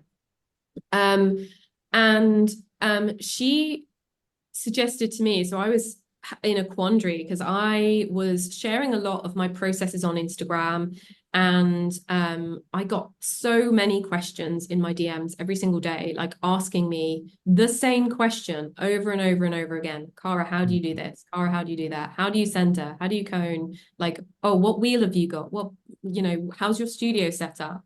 I was answering the same questions over and Hmm. over again. I was very happy to do that. It wasn't a chore, but it felt like, okay, there must be a solution here that I can provide this information for people and actually, kind of get compensated for it. And to create a resource that I can direct people towards and say, hey, I've got all your answers. They're all here. There you go. And she was like, well, have you thought about Patreon? And I'd never heard of it. I was just like, what? What's Patreon? And she had a Patreon page, and it was the way that she supported her writing. So she would write articles and answer questions. And they had like a monthly little huddle that she did with her subscribers. And she was like, you should do the same. And I was just like, oh, wow, that actually sounds like a really great idea. So I didn't know what I was doing at first. At that point, I'd never created long form video. The only kind of video that I'd ever done was like the 15 seconds on Instagram. So this was like early days of video on Instagram. And I just learned how to film myself, how to edit video together, and started creating pottery tutorials, and answering people's questions. So all of the regular, questions that early potters have, I answered, and I put together resources for them to, to go and have a look. And it's been going really well ever since then. So yeah, So is it it's still focused on long form video these days, or do you mix in long form with text base or Yeah, there's a mixture. something different? It's mostly video. I do write blog articles as well. So if there's something that I feel like there's a very information heavy thing, I'll tend to write about it, because then I make sure that it's very accurate. But I will probably also make a video about that as well. But I mix and match. But mostly it is video. And there's various different tiers that people can access. So there is just a kind of like a tip jar. So people who have enjoyed my work over on Instagram or on YouTube. So I have a YouTube channel as well, which I put free information on for people who can't afford to commit to a monthly membership or anything like that. There's loads of information over there. So people that can tip me on that tier. And then I have my middle tier, which is probably like the most popular. And that's where people can ask me questions, and I will create videos to answer those questions. So I had the video that I made this week was from a Pottery Club member who wanted to know like, what is the ideal thickness of pottery? Like, is there an ideal thickness? And I was like, that's a great question, because there isn't, a standard answer for that. There's lots of different variables that will go into how thick your walls should be. So I created a video to answer her question and hopefully help lots of other people as well. And then I have a top tier, which is they get all of that. So they can ask me any question they want. And then every 3 months, I will send them a piece of pottery as well. So they're people who are kind of like, hardcore potters who are like me, probably, who love pottery, love to make pottery, but also love to collect pottery at the same time. So that's, yeah. And they go Did from... one of those offer like an exclusive access to certain inventory that you don't offer Yeah, publicly? so the second tier and the third tier, so Pot Crazy is the second tier and Pot Lucky is the third tier, and they have exclusive videos that aren't on YouTube. So I'll just make videos for my Patreon, and they are behind the paywall because they take like, a lot of effort, and I feel like, okay, I don't really want to put in, I don't know, 3 days work into something and then put it on YouTube free, maybe. But I do that too. I just don't want to put everything on YouTube for free. So yeah. Right, it's a balance because you're like, how much time are people going to be spending here? Because it is its own like quote unquote separate like social media or area for folks to have to tune into. So is it kind of crickets, or you kind of rely on that back and forth and those questions to keep coming Yeah, so that it gives you content to talk about? Because otherwise, if you just come up with a rubric of I want to talk about these 10 things, are people going to be exactly. interested in those? Or Yeah. Yeah, 100%. It's really, I think they both complement each other, because the YouTube, there'll be people that ask me questions over there that I'll get inspiration from. And likewise on Instagram as well. People still ask me questions every day on DMs, and which is great. So that's where the inspiration comes from. And then I'll either decide to make a YouTube about that or you know, put it into my Patreon. So yeah, they complement each other, and it's a way of people discovering me as well. Like YouTube is a great discovery tool, as is Instagram. So if It's people are still a just big undertaking though, right? Like you still have to go through the messages and answer the messages. And then even if it's simple, you're like, do I answer the question or do I send them to something else that has a more lengthy answer where they might want just a short thing? And then you're like, am I yeah, just telling people to go pay for stuff to talk to me? yeah, Like it's kind of a I bit, do probably do both. So I will try and help them in the immediate, you know, message. But I will also say, you know, if you want further information, if you want more detail, then I've made this resource and I think it's really great and will really help you. So there it is. You can go and get it if you want, but you don't have to. So Does YouTube like pay? I saw you had like 10.5 thousand subscribers on YouTube. Does YouTube like pay you or like are you getting like payment? I don't know if that works in the UK or anything like that. Of oh, oh, sorry, Becca, you just cut out there. course I did. Does does YouTube pay you? Like do you get like money from YouTube? Oh, so for 10,500 followers, I get about £60 a month from YouTube. So I Hell don't yeah. get, yeah. I mean, it's not and nothing, but it's and how it's not. much content are you producing for that per month? I probably only make 2 videos a month for that. Okay. And you know, if I made more, then maybe I'd make more money. But Yeah. I'm not, you know, I'm not Was like that the very people. front loaded? You did a lot more when you started it to get to the 10,000 and then you've kind of like settled at two a month, or is it always pretty No, much been that consistency? yeah, I've been pretty lax with it Okay. since I started.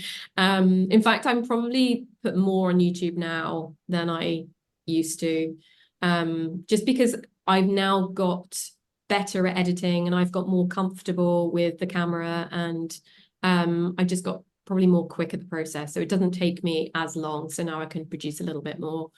But in the beginning, it would take me like a week to make one 10-minute video, and it's a lot of effort Hmm. to put, like YouTube is a lot of effort, especially when you know you're doing something technical like pottery, when you want to make sure that the angles are showing the right thing and the lighting is good so people can see what your hands are doing, and you know you have to have different camera angles to show like the overhead view and the side view, and yeah, Yeah. there's lots It's a of whole detail production.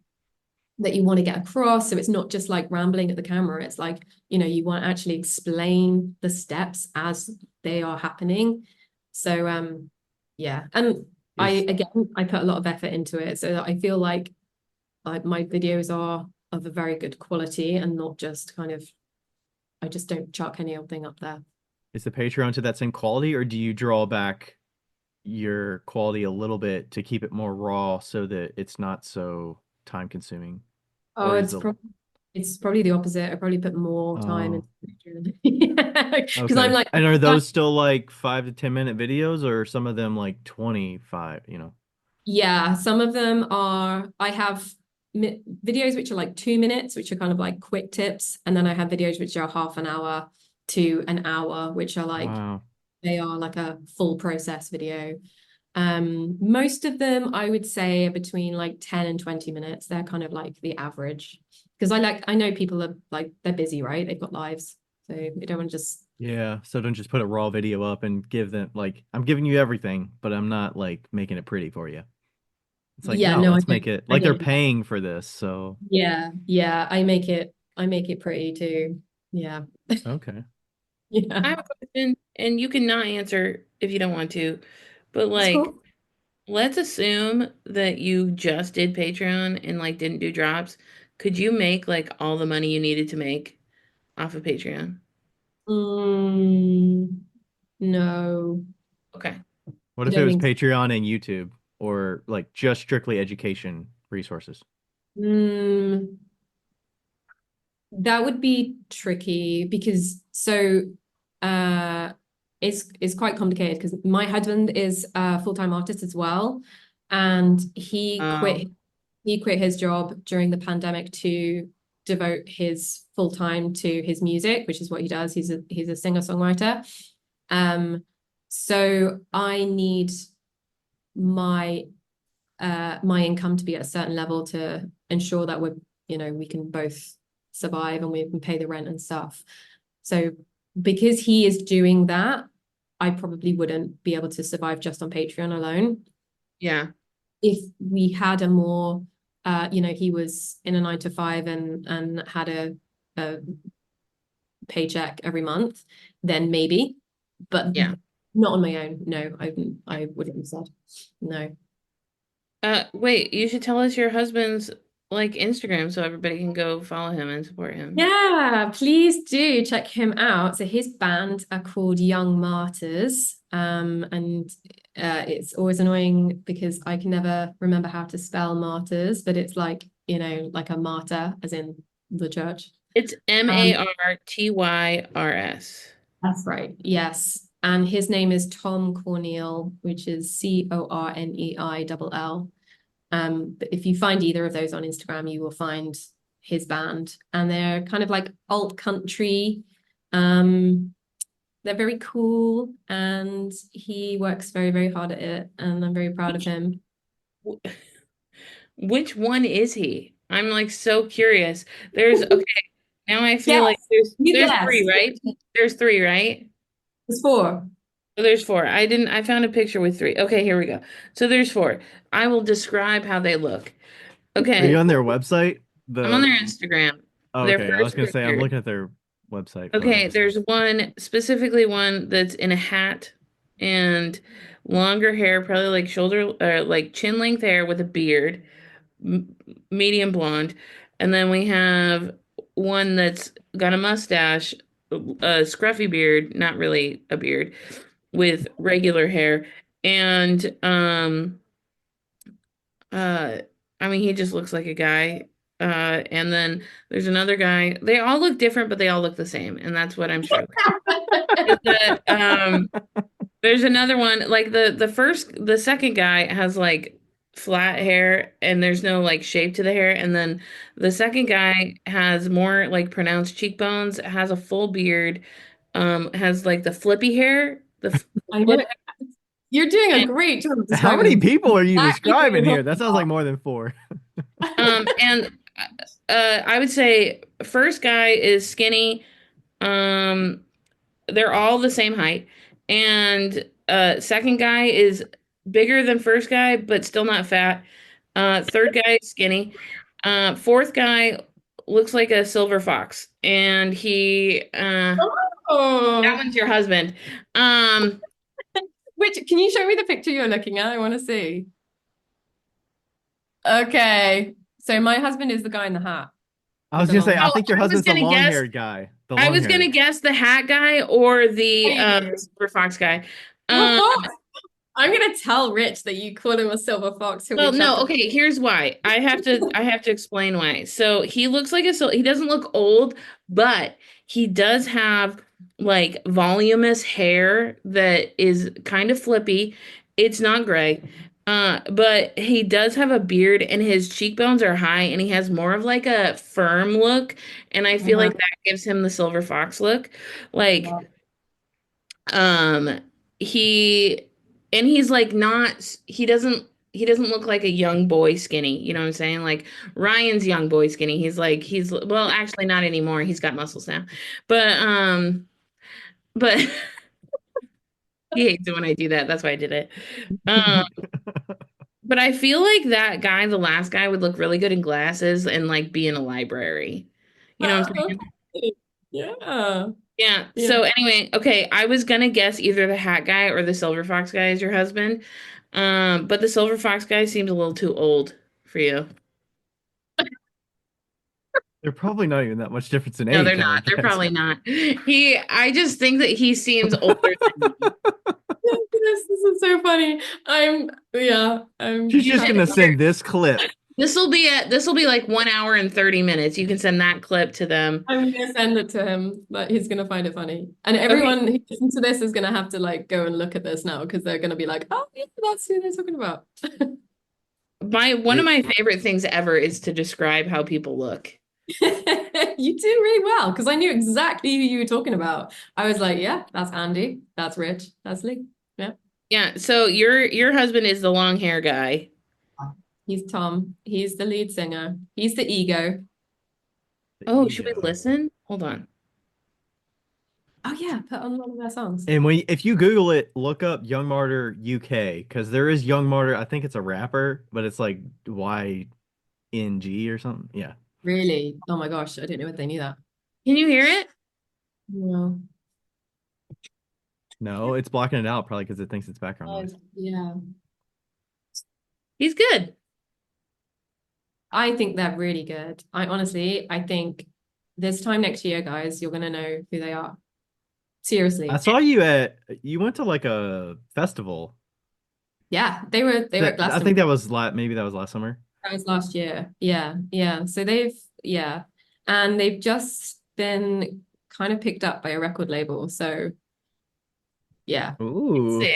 exciting. It's very exciting. And we did like in this kind of in the music industry, you don't want to get too excited about stuff because before it happens, because so many times you can be excited and then things just not work out.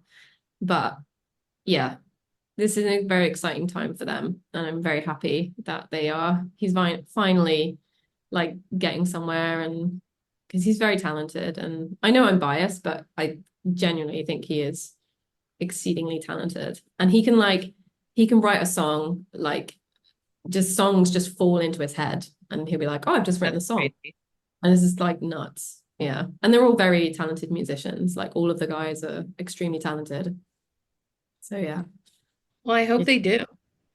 Thank you. Yeah. I do too. Yeah. And I think they would do really well in America. I think you guys like the country scene over there is so huge, and I think Yeah, the young Americana fit and into that. Yeah, they fit into that genre really well.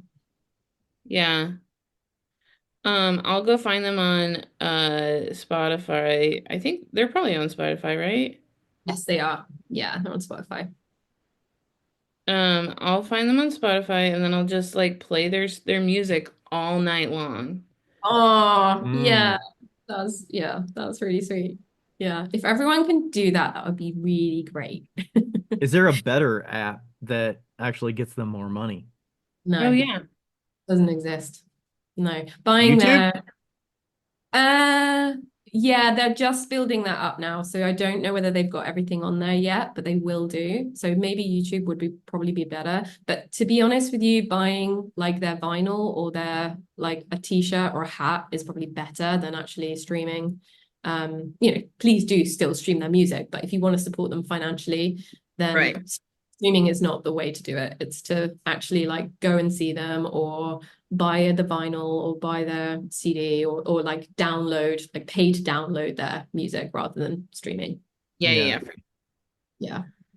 It's probably do you see a little bit of that world and like how much of a cut people take and then you're like seeing like okay of the vinyl I suspect you outsource that you pay wholesale for the vinyl and then you sell it and you make the second half of it I suspect Yeah. and then the shirts the same way and where the Yeah. streaming is like pennies on the dollar or You get fractions of pennies on the dollar. Yeah, you get less than like half a penny. Like it's ridiculous. It's a complete racket. Like Yeah. Mm. artists are totally screwed over by Spotify, by all of them. I mean, I think there's a few which are slightly better, but streaming is just not where artists make money at all. And then you're Unless you like, hopefully you get into a new audience of people that hadn't heard of you because you're like adjacent enough to other artists that they know. So maybe you get introduced through Spotify, but how many of those people actually end up going to shows where the dollars actually make more of a difference? Yeah, unless you are Taylor Swift or Ed Sheeran, you're not making any money from Spotify. Even those guys, like, they don't make their money from Yeah. Spotify. They're making it from live shows and from merchandise.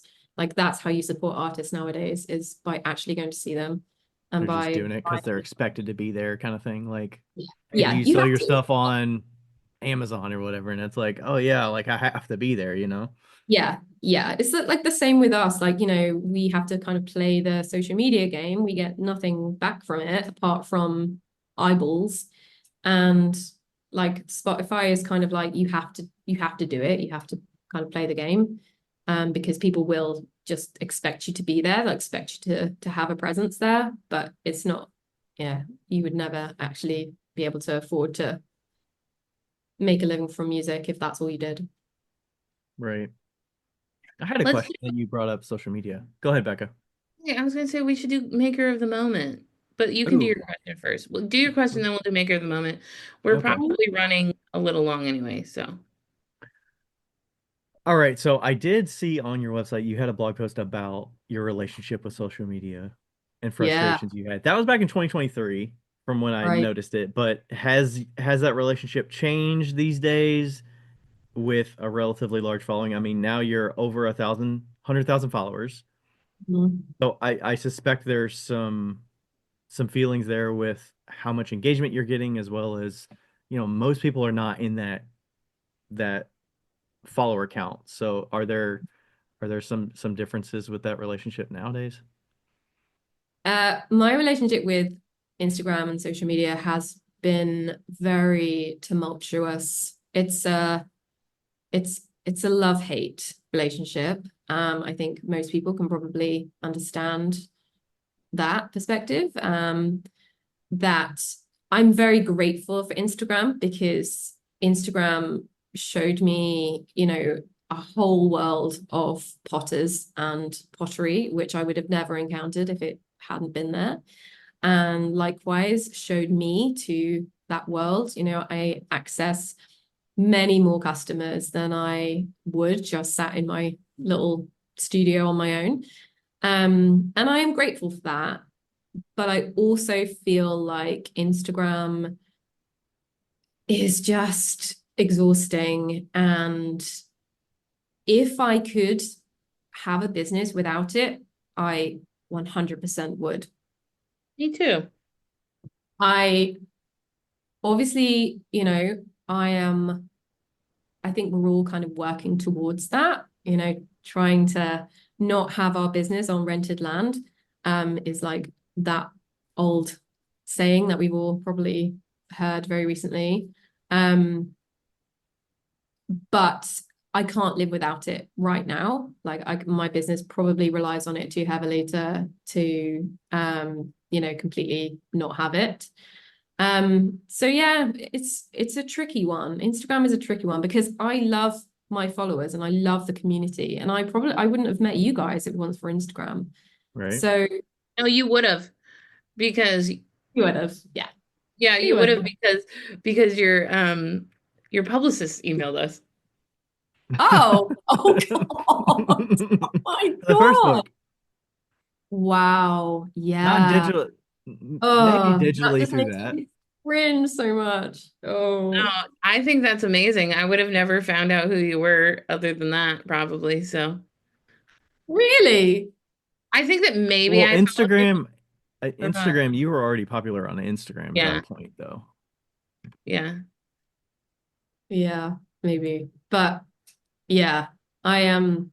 Instagram's it's a And it's hard, funny old business. and it's hard to know like how much of the Patreon audience and the YouTube audience and the sales are coming back to that source of Instagram. It's hard Yeah, to track it back, and it's like,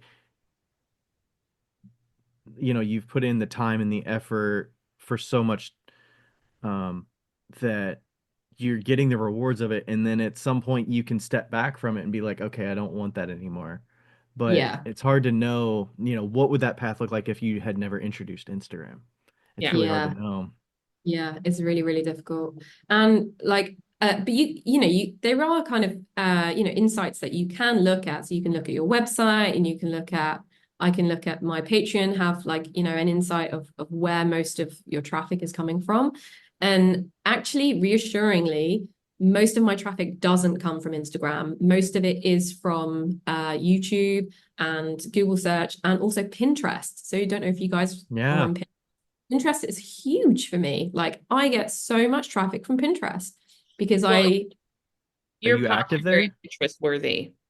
Y- Yeah, and it's super easy because it's not social media. It's literally a search engine. So you don't have to kind of show up on Pinterest. You can just post stuff on there and then people type it in and you will pop up. It's really great. I really like Pinterest. So yeah, I'm kind of lucky in the respect that not much of my traffic does come from Instagram, but I don't want to lose connections with people that I've met. Like I've got like a really lovely little community of potters who I really like have like saying hi to because we all work on our own, right? Like all the Mm-hmm. time, and it's pretty lonely, and it's really nice to just pop into someone's DMs and say, "Hey, how's your day going?" Or "This just happened for me," or "Are you applying to this?" Or "Have you seen this?" And I really like that, and there isn't really something else that kind of does that. So, Yeah, it's yeah. very one way if you're on Patreon, I suspect. I mean, you get the questions here and there, and the YouTube you get comments and back and forth, but it's not Well, nurturing a relationship in a way as much. actually, there is. So Patreon does have a chat function, which is quite nice. Okay. And you can share pictures on that. And we have a little community chat on my Patreon, and you do get like there is like a community on there, but in but it's kind of different, isn't it? Because it's like these guys are paying to be there rather than like on Instagram, it's kind of, these are my peers. These are people that I can ask questions to, and I can say, hey, has this Mhm. ever happened to you before? Or and I have like reached out on my stories before and said, hey, can anyone help me with this? Or has Hmm. anyone got like a spare, I don't know, thermocouple in Bristol area that I can Right. get? Like, that's the kind of thing that I think Instagram is really great for, is that community connection and um, just bringing people of like minds together.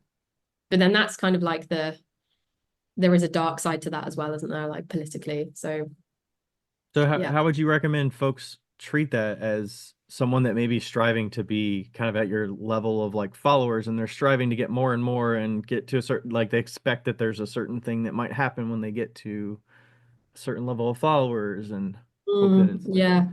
Yeah, it's funny because you think that, oh, when I get to this many followers, like when I get to 5,000 followers, this is going to happen for me. Or when I get to 10,000 followers, this is going to happen. It's like that never happens. Like no matter how many followers you get, like it's never enough. It's like an insatiable baby. Like that figure is just completely pointless and useless. Like don't ever think that that means anything because it doesn't.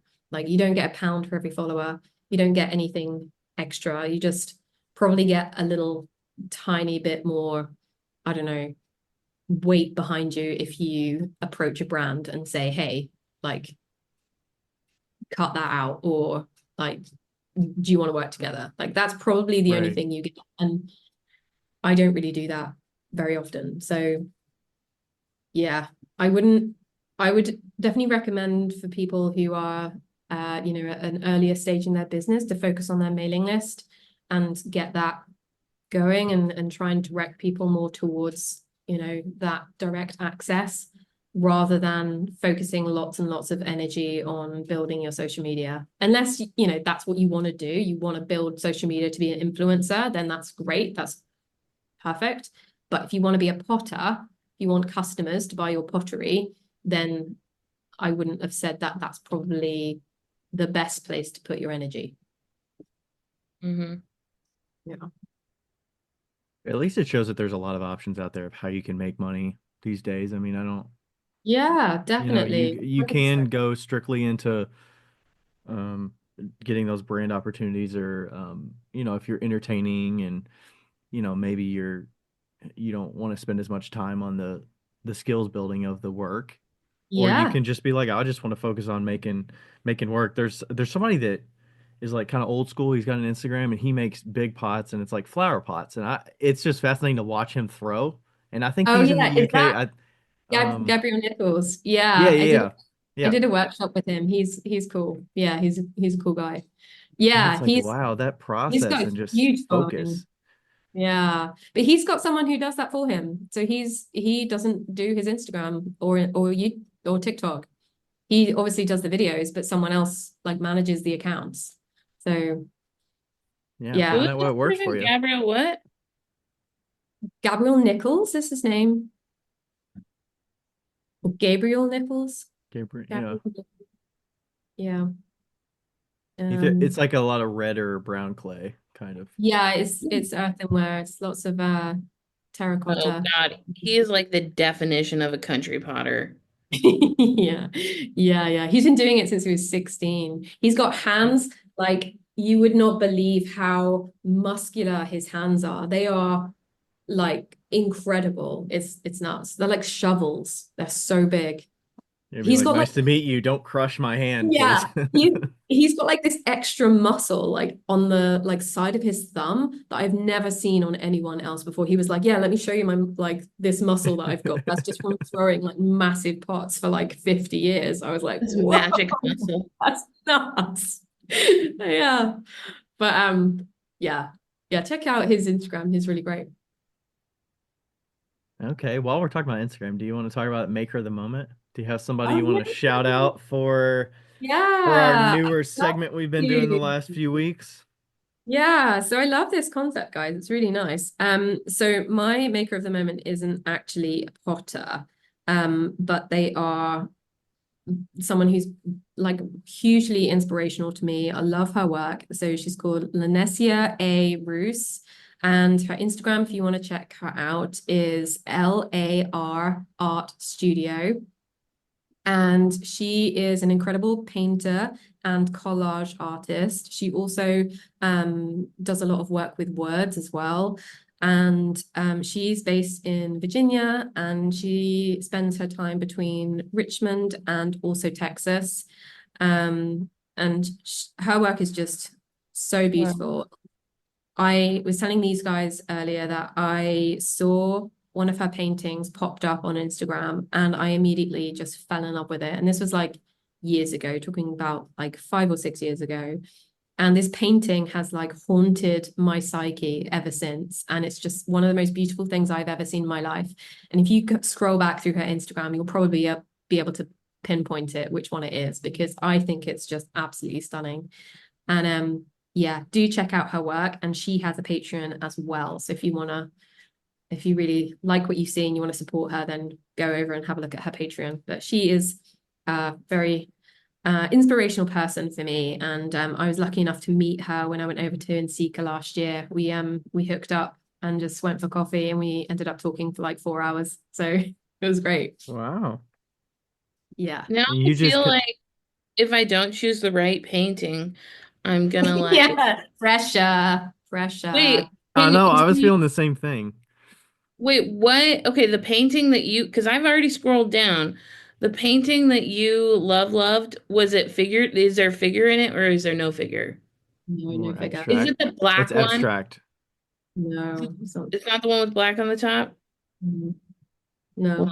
fuck. I mean, I feel like this one looks pretty sweet, but I Which, don't know. But you said it was posted multiple times. I yeah, mean, she's posted a.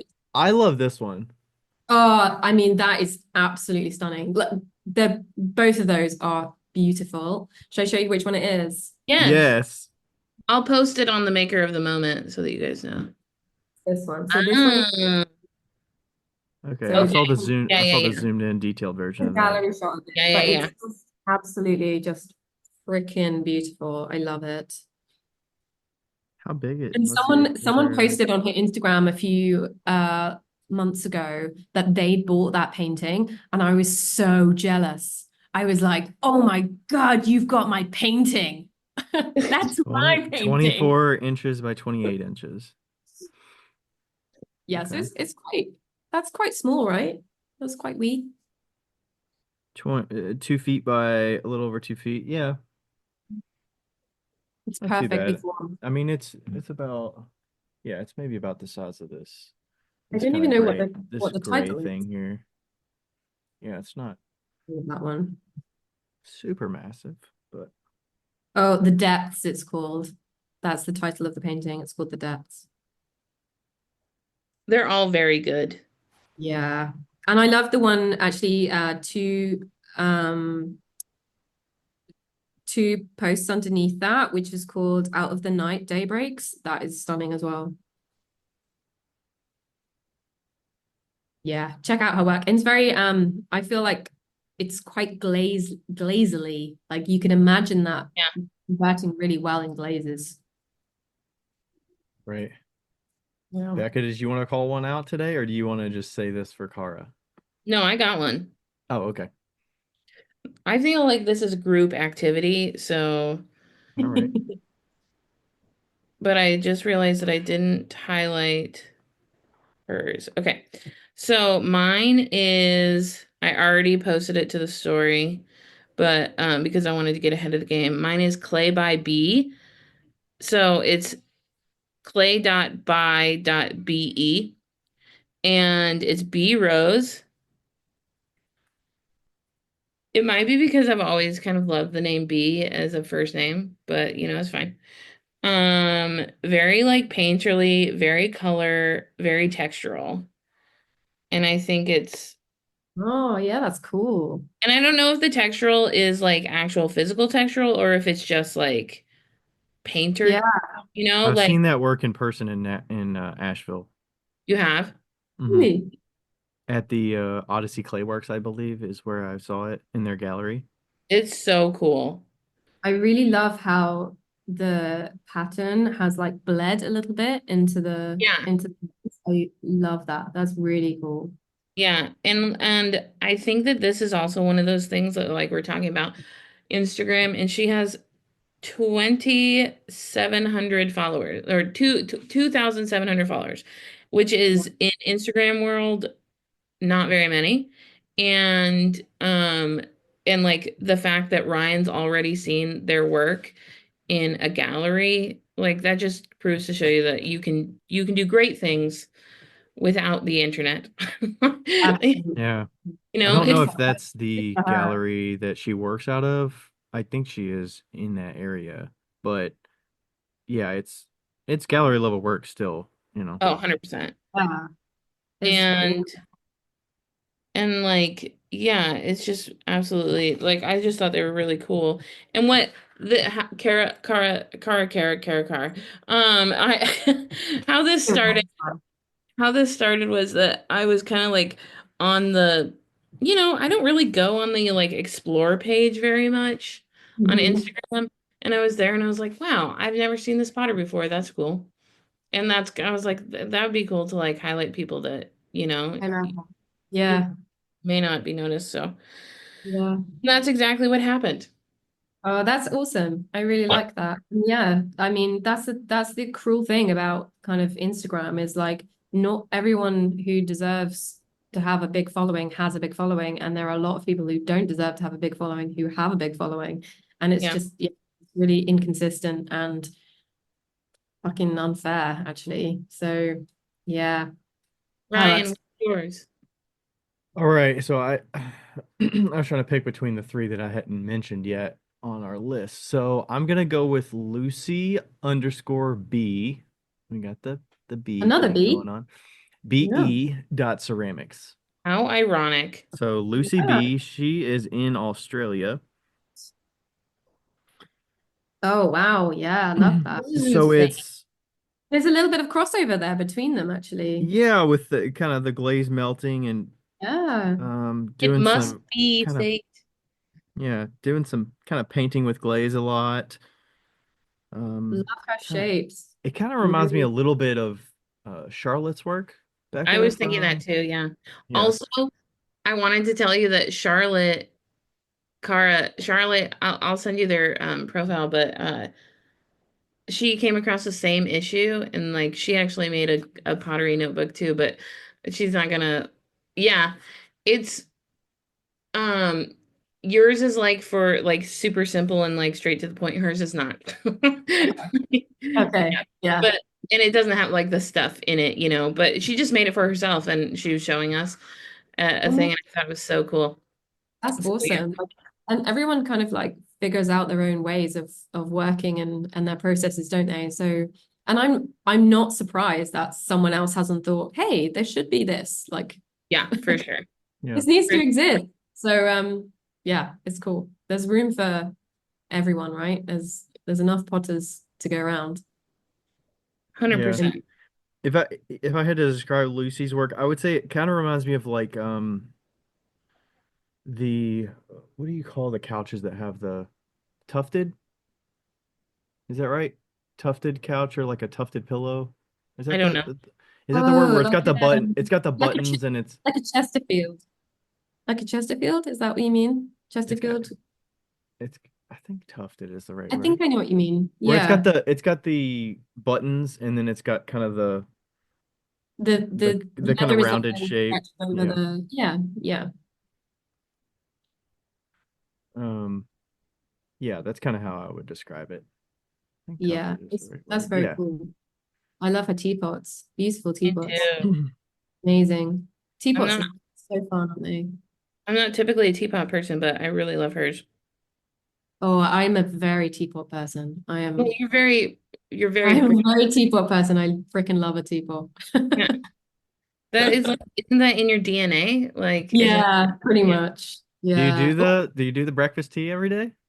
Afternoon Uh, tea, breakfast so tea? I have tea in the afternoon, but yeah, I've got a few teapots. Yeah. Okay. I occasionally will I've actually got we've got some Fortnum and Mason when we've been there Oh, nice. visiting, and then I've got it a couple times shipped to me, getting the loose Yeah. leaf, and then all yeah, I really love their Loose leaf flavored is teas. so much better, isn't it? Like loose leaf is the way to go. I Like get annoyed with the because it's got to dry out before you can dump it for the most part, or else it's kind of like you got to rinse it out and stuff. yeah, So isn't it? I'm a Yeah. little back and forth. I don't know. I like the convenience, but the loose leaf does taste better. Yeah. Yeah. You just got to remember to take it out. I sometimes steep it too long, and then I'm like, "Ugh." Oh, yeah, you ruin it. Yeah. But Yeah. yeah, So I think somebody just showed up here. Um, I Okay. should probably go. all Okay. right. Do they not know you're there? I don't know. I mean, like I know that Jen's aunt is coming today. But I don't know when they're supposed to be here. So, Okay. oh, Okay. what? It's Katrina. Never mind. We're good. But yeah. That was exciting for a second. Yeah, it's 11:30 and so and like people are coming and all the things are Yeah. happening today. So, So will folks see you at not this in Sika? You will be making it to Detroit, right? Yes. Fingers crossed. I will be Fingers coming to, crossed. yeah. Is there like equivalent conferences like that over in Europe yeah. or No, we have nothing. It's pathetic. So we have the only thing we have is we have Ceramic Arts London, which is like once a year. And but mostly that is just kind of like an exhibition for makers. There is no like provision for like buying stuff. There's no provision for really like learning. Like they do have a lecture series, but the lecture hall is tiny. And I've tried to go there like 3 times and can never get into the lectures because there's just too many oh, people, not enough seats. And I was really worried about that at Nsika. I was like, oh my God, I'm gonna need to turn up to the lecture like 20 minutes before. And then I realized, no, you don't need to worry about that because like literally these guys know how to do it and they have uh-huh. massive They like plan for the crowd, yeah. halls. Yeah. And I was like, whoa, that's cool. But yeah, we have nothing. We just That's wild. so crazy. I thought like maybe there's something over in Germany or the Netherlands because they're quite big on clay, but I really don't think there is. We just like we miss out so much. Like there is a Hmm. definite hole in the market over here. And if I could be bothered, I would create something, but I can't. I am Yeah, tired. maybe we're I, a little I'm spoiled with having Nsika here that like it's actually a group yeah. that's established and has been doing it. So, I mean, it always have obviously had to start somewhere, but you know, we Yeah. do have a luxury of having a lot of conferences around. Yeah, you Well, have the conference facilities. Like we don't, we do have them, but only in like, Birmingham, London, Manchester. Like Bristol doesn't really have probably big enough venue. I wouldn't imagine to hold that many people and that many different exhibitions and all of the brands and stuff all at the same time. Like, That's like yeah, grow up to that though. That's not like starting out that big. Well, Like yeah, Claycon West has only been around for 6 or 7 years, and that's got about 300 or 400 people that typically are there. So right. Yeah. Hi, everybody. I am interrupting one more time because we want to talk to you about Speedball and what is in store for Speedball at NCECA. Uh, not only is LNL going to be at NCECA, but so is Speedball, and we love both of them so very much. So we wanted to let you know that Speedball might have some new colors of their mid-fire glazes, which means that, there's new colors. And somebody said there might be 6. Can't confirm. But you should definitely check it out and come over to the booth. When you are in Sika, Ryan and I will both be demoing. Actually, I will be a featured artist, so that's pretty exciting. And um, not only will they have new colors for the mid-fire glazes, but they will have the pink and the purple and the blue bats, or the teal bats, and they will have the pink and the purple boss bases. So lots of pink and purple going on this season, which is really excited. They did not have those new colored bats last year at NCECA. So this is the first NCECA that you can pick one up at their booth. So exciting. If you want to look at any of the new things that they have in their stock, you can. It's at speedballart.com. SPEEDBALL, Speedball. Okay, bye. Yeah. Yeah. I I mean, if the guys from NCECA want to come over and like make a European version, that would be great. I'd really love that. That'd be really cool. they probably share some insights about it if somebody would be willing yeah. to start something like that. Yeah. Yeah. I mean, it would be huge. It would be so popular. Like people would go nuts for that. It would be so popular. You know what's interesting? I think that like is kind of so I don't know if you've looked into the history of ceramics and England, like English ceramics specifically, but England was actually the people that invented bone china, and Yeah. and a lot of people don't know that. They think that it like Japan or China. And Replicate actually, porcelain. Oh, weren't we? what? We were trying to replicate porcelain. We didn't have porcelain. So Yeah, we created bone china as bone like china instead. an equivalent.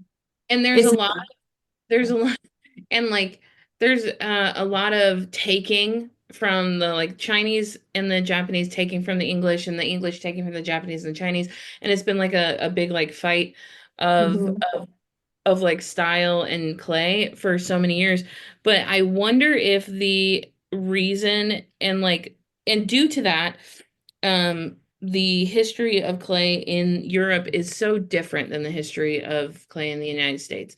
And it's Mm, rooted in like necessary function as opposed to maybe an art form. And yeah. I wonder if that may be some of the reasons why they don't like do such like like conferences and stuff like that, just due to the fact that like it's so historically uh like traditional, you know? Yeah. It's almost like And taken for granted a little bit. Like, oh well, it's pottery. We've always just had that, and it's yeah, not. you've just always had it. Exactly. And in the United States more of like, oh wow, that's so beautiful. It's like something that's new and something that's beautiful and something that's Yeah. and so I wonder if that perspective is why there's not those type of conferences because I mean, we just look at it as this beautiful hobby that's like unachievable sometimes and like how blessed are you to be a potter, you know? Uh, And in Europe it's like, oh yeah, that guy was a potter and his dad was a potter and his dad was a potter and his dad was yeah, like maybe. you know, Yeah, maybe. Yeah, yeah. It's really interesting though, because we have such a like rich history of so pottery. Like, we have Stoke-on-Trent, which is basically like where pottery kind of originated here in England. yeah. And yeah, like our industry goes back to like 1700s, 1600s, making Yeah, pottery. people don't realize, yeah, people don't realize that England had just almost as much of a part in pottery and ceramics being big as the Asian countries do. Mm. Yeah, Yeah, they're 100%. very equal within that. And I mean, Yeah. they're not obviously not equal because it started in China, but like, you know, they're very there's a lot of they had a lot to do with it being big. Yeah. Yeah. Yeah. There's a Maybe we spread it around a bit. the Great Pottery Throwdown is like a generational, like maybe that's the thing that needs to push it to the A next. segue. Yeah. Maybe. Yeah, maybe. Yeah. I would like to think so. I'd like to think some young whippersnapper will come out of uni and go, do you know what? I'm going to create a ceramics conference. That would be Yeah. one. I want to do that. Mhm. Yeah. I love the Great Pottery Throwdown. I think it's brilliant. I think it's one of the best things that's on TV. It's really How great. many We seasons have there been? I've only ever watched the first season, so I don't. What? Oh my gosh. Well, I think it's like, how do you get access to it, right? If It's you're hard to get it Yeah, here. yeah, I know it's hard. Yeah, you guys don't have easy Like the access to first 4 years on same. B it was hard. Now I think it's easier, but Okay. without Yeah. pirating it, I guess, you know. yeah. Yeah. That's such a shame. They could like make I don't know why they haven't sold it like more easily, like to Netflix Do or they have it on DVD or something? Could I like No, I think it's on go to the Hulu. library and get it? I don't think so. You could use like a VPN to get it on Channel 4. You could do Hmm. that. Okay. Not like Because it's on naughty. BBC, right? Is that the No, it's on Channel 4. Channel 4? Okay. Yeah. Yeah. But yeah, I think it's amazing. You can see it on Max, and you have my Max. I haven't You can logged see it into on it in a while, Max. but okay. Yeah, I think they finally put it on like Max and Hulu, but it took a while to get there. Yeah. So Do you feel like it's realistic the way that they do things, or I know Becca's criticized it with like how quickly they I do have. the strat. No, it's crazy. So I know for a fact, like they like the production company like say to the contestants, okay, so you have to wear the same clothes every single day because like for continuity, and but like obviously they're not like trimming the thing that they just threw in the morning and then they're glazing it like literally like a few hours Hmm. later. Like that's doesn't work. But for TV, like I understand why they're doing that. And like, there's Hmm. only so many hours so many minutes in a program, right? So Yeah. Yeah, I get it. And I think they do put across how difficult it is. I think like that's yeah, the main thing is like to for people to understand like the intricacies and the skill that it takes to like actually get something from a ball of mud and to a useful, beautiful thing at the end of it. So I think they do a good job of that, but they do have a lot of editorial licensing when it comes to like like Hmm. condensing the processes. But yeah, I think it's cool. It's great. And I really love the fact that the judges are like, they are established potters who have been yeah. working in the industry since the ages of like 16 and just literally love pottery. They are And they seem living. to really appreciate it Yeah. Yeah. and like have Yeah. They like do. convey that to the viewers and to the Yeah. contestants from what Yeah. I've seen. Yeah. Yeah. My only criticism of it is that, well, I think it's my only criticism is that they tell them that they have to like build this 4 foot sculpture and then it blows up in the kiln. And I'm like, bro, that's, Yeah. and they're like, this is your fault that it blew up in the kiln. And I'm like, no, no, no, no. Yeah. This is not their fault. This is the kiln's firing's fault, like the firing of the kiln's fault. And that's my biggest and only criticism because they make them like I'd be fine if they were like, well, we fired the kiln too fast and it blew up, so we're not, you know, docking you for this, but Yeah. Or, you can how expect much do you tell them beforehand? Like, hey, you're on this timeline. But also, a lot of this stuff is new. Like, most people have never made a yeah, 4 foot sculpture. So, exactly. Exactly. Yeah, yeah, but I think that a lot of it they kind of encourage drama, Oh, like for sure. they 100%. want stuff to blow up because it adds a little bit of like, Yeah. oh, that's yeah. So I I kind plus, of they can't be firing kilns for like 2 days or whatever. Right. yeah, And that yeah, kiln guy, the kiln fire, like he knows what he's fucking doing. He knows what yeah, he's doing. Like when he's putting that into the kiln, he's like, this will blow up. yeah, Cool. yeah, Okay. exactly. Yeah. Yeah, Exactly. Protect the Yeah. kiln. You're covering the kiln cost, right? Like, Yeah. I actually knew somebody on season 4, and I remember it was back in my TikTok days, and she texted me and she couldn't give me any context, and she was just like, "Hey, have you ever used vinegar and slip before?" And like they were doing like hand building or something like that, and she was gathering information. oh, she could do that? I figured they'd be like no phones for a period, or well, I don't know. I guess they couldn't Well, they go home completely shut during the down. week.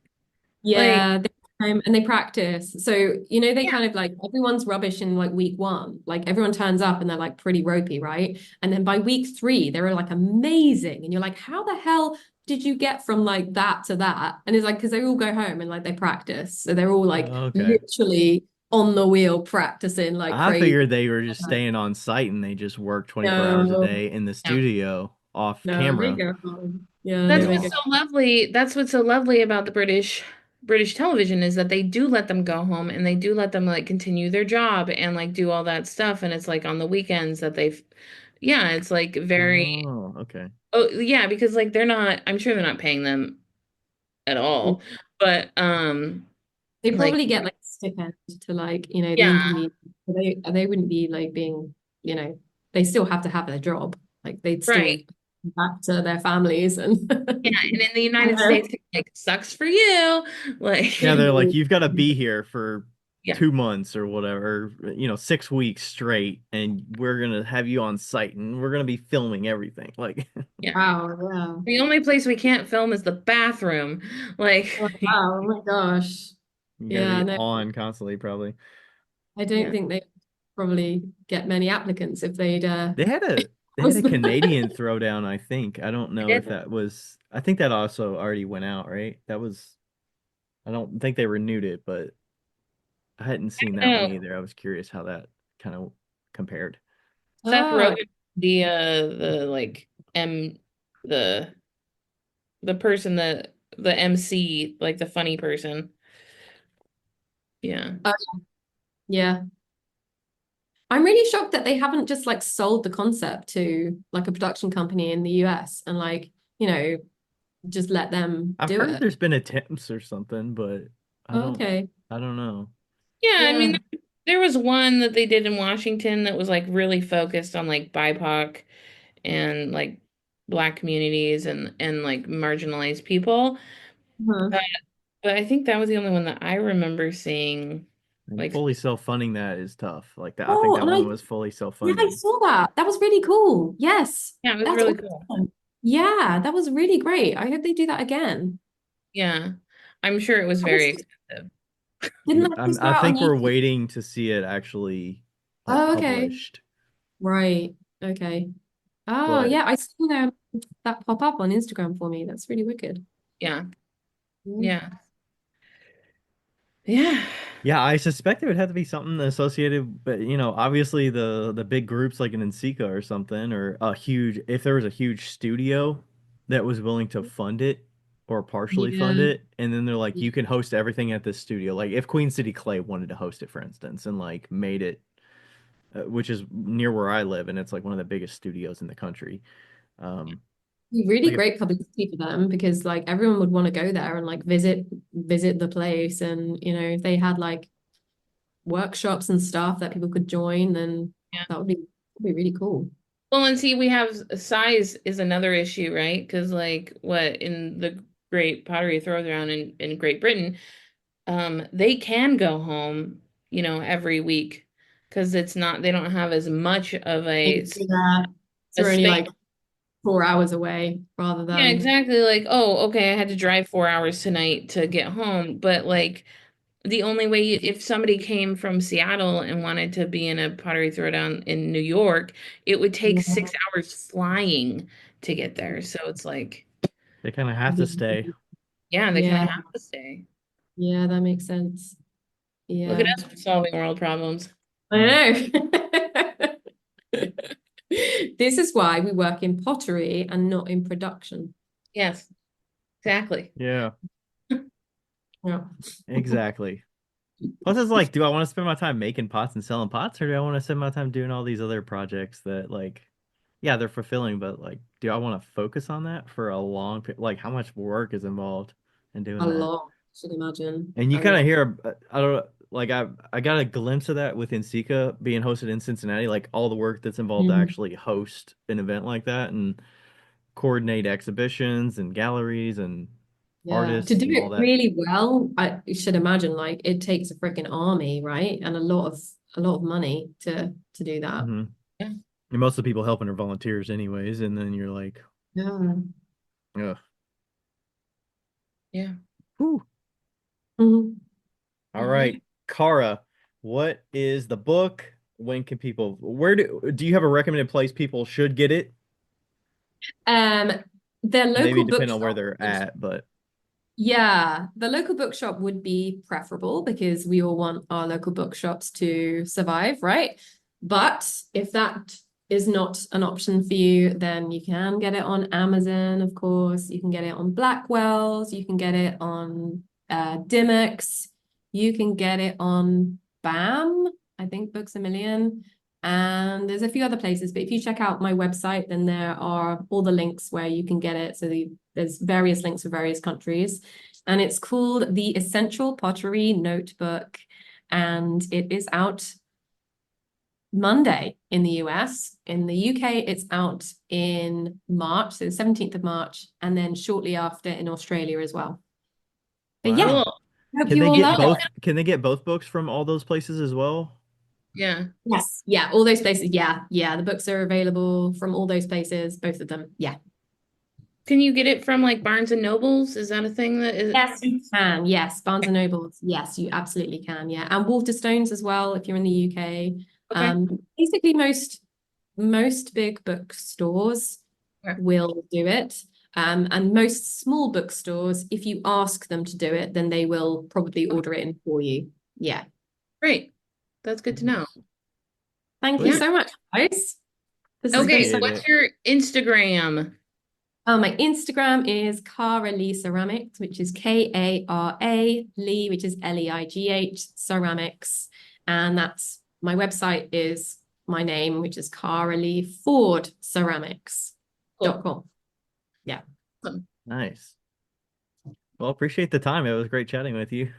It was Yeah. so Learning nice. It's learning all really, the really behind the fun. scenes and yeah, Yeah, the book world is I would It's get different. like you said, it's not you're not making a killing on it, but it's something obviously you're spending time invested into it and it's worthwhile it's for you and your community and then you're like, hey, let's yeah, share it wider. So exactly. It's a useful tool, and it's I love pottery. I love sharing it with the wider world. So yeah, it's been a passion project, and I put a lot of effort into it. So I hope that people will find it useful.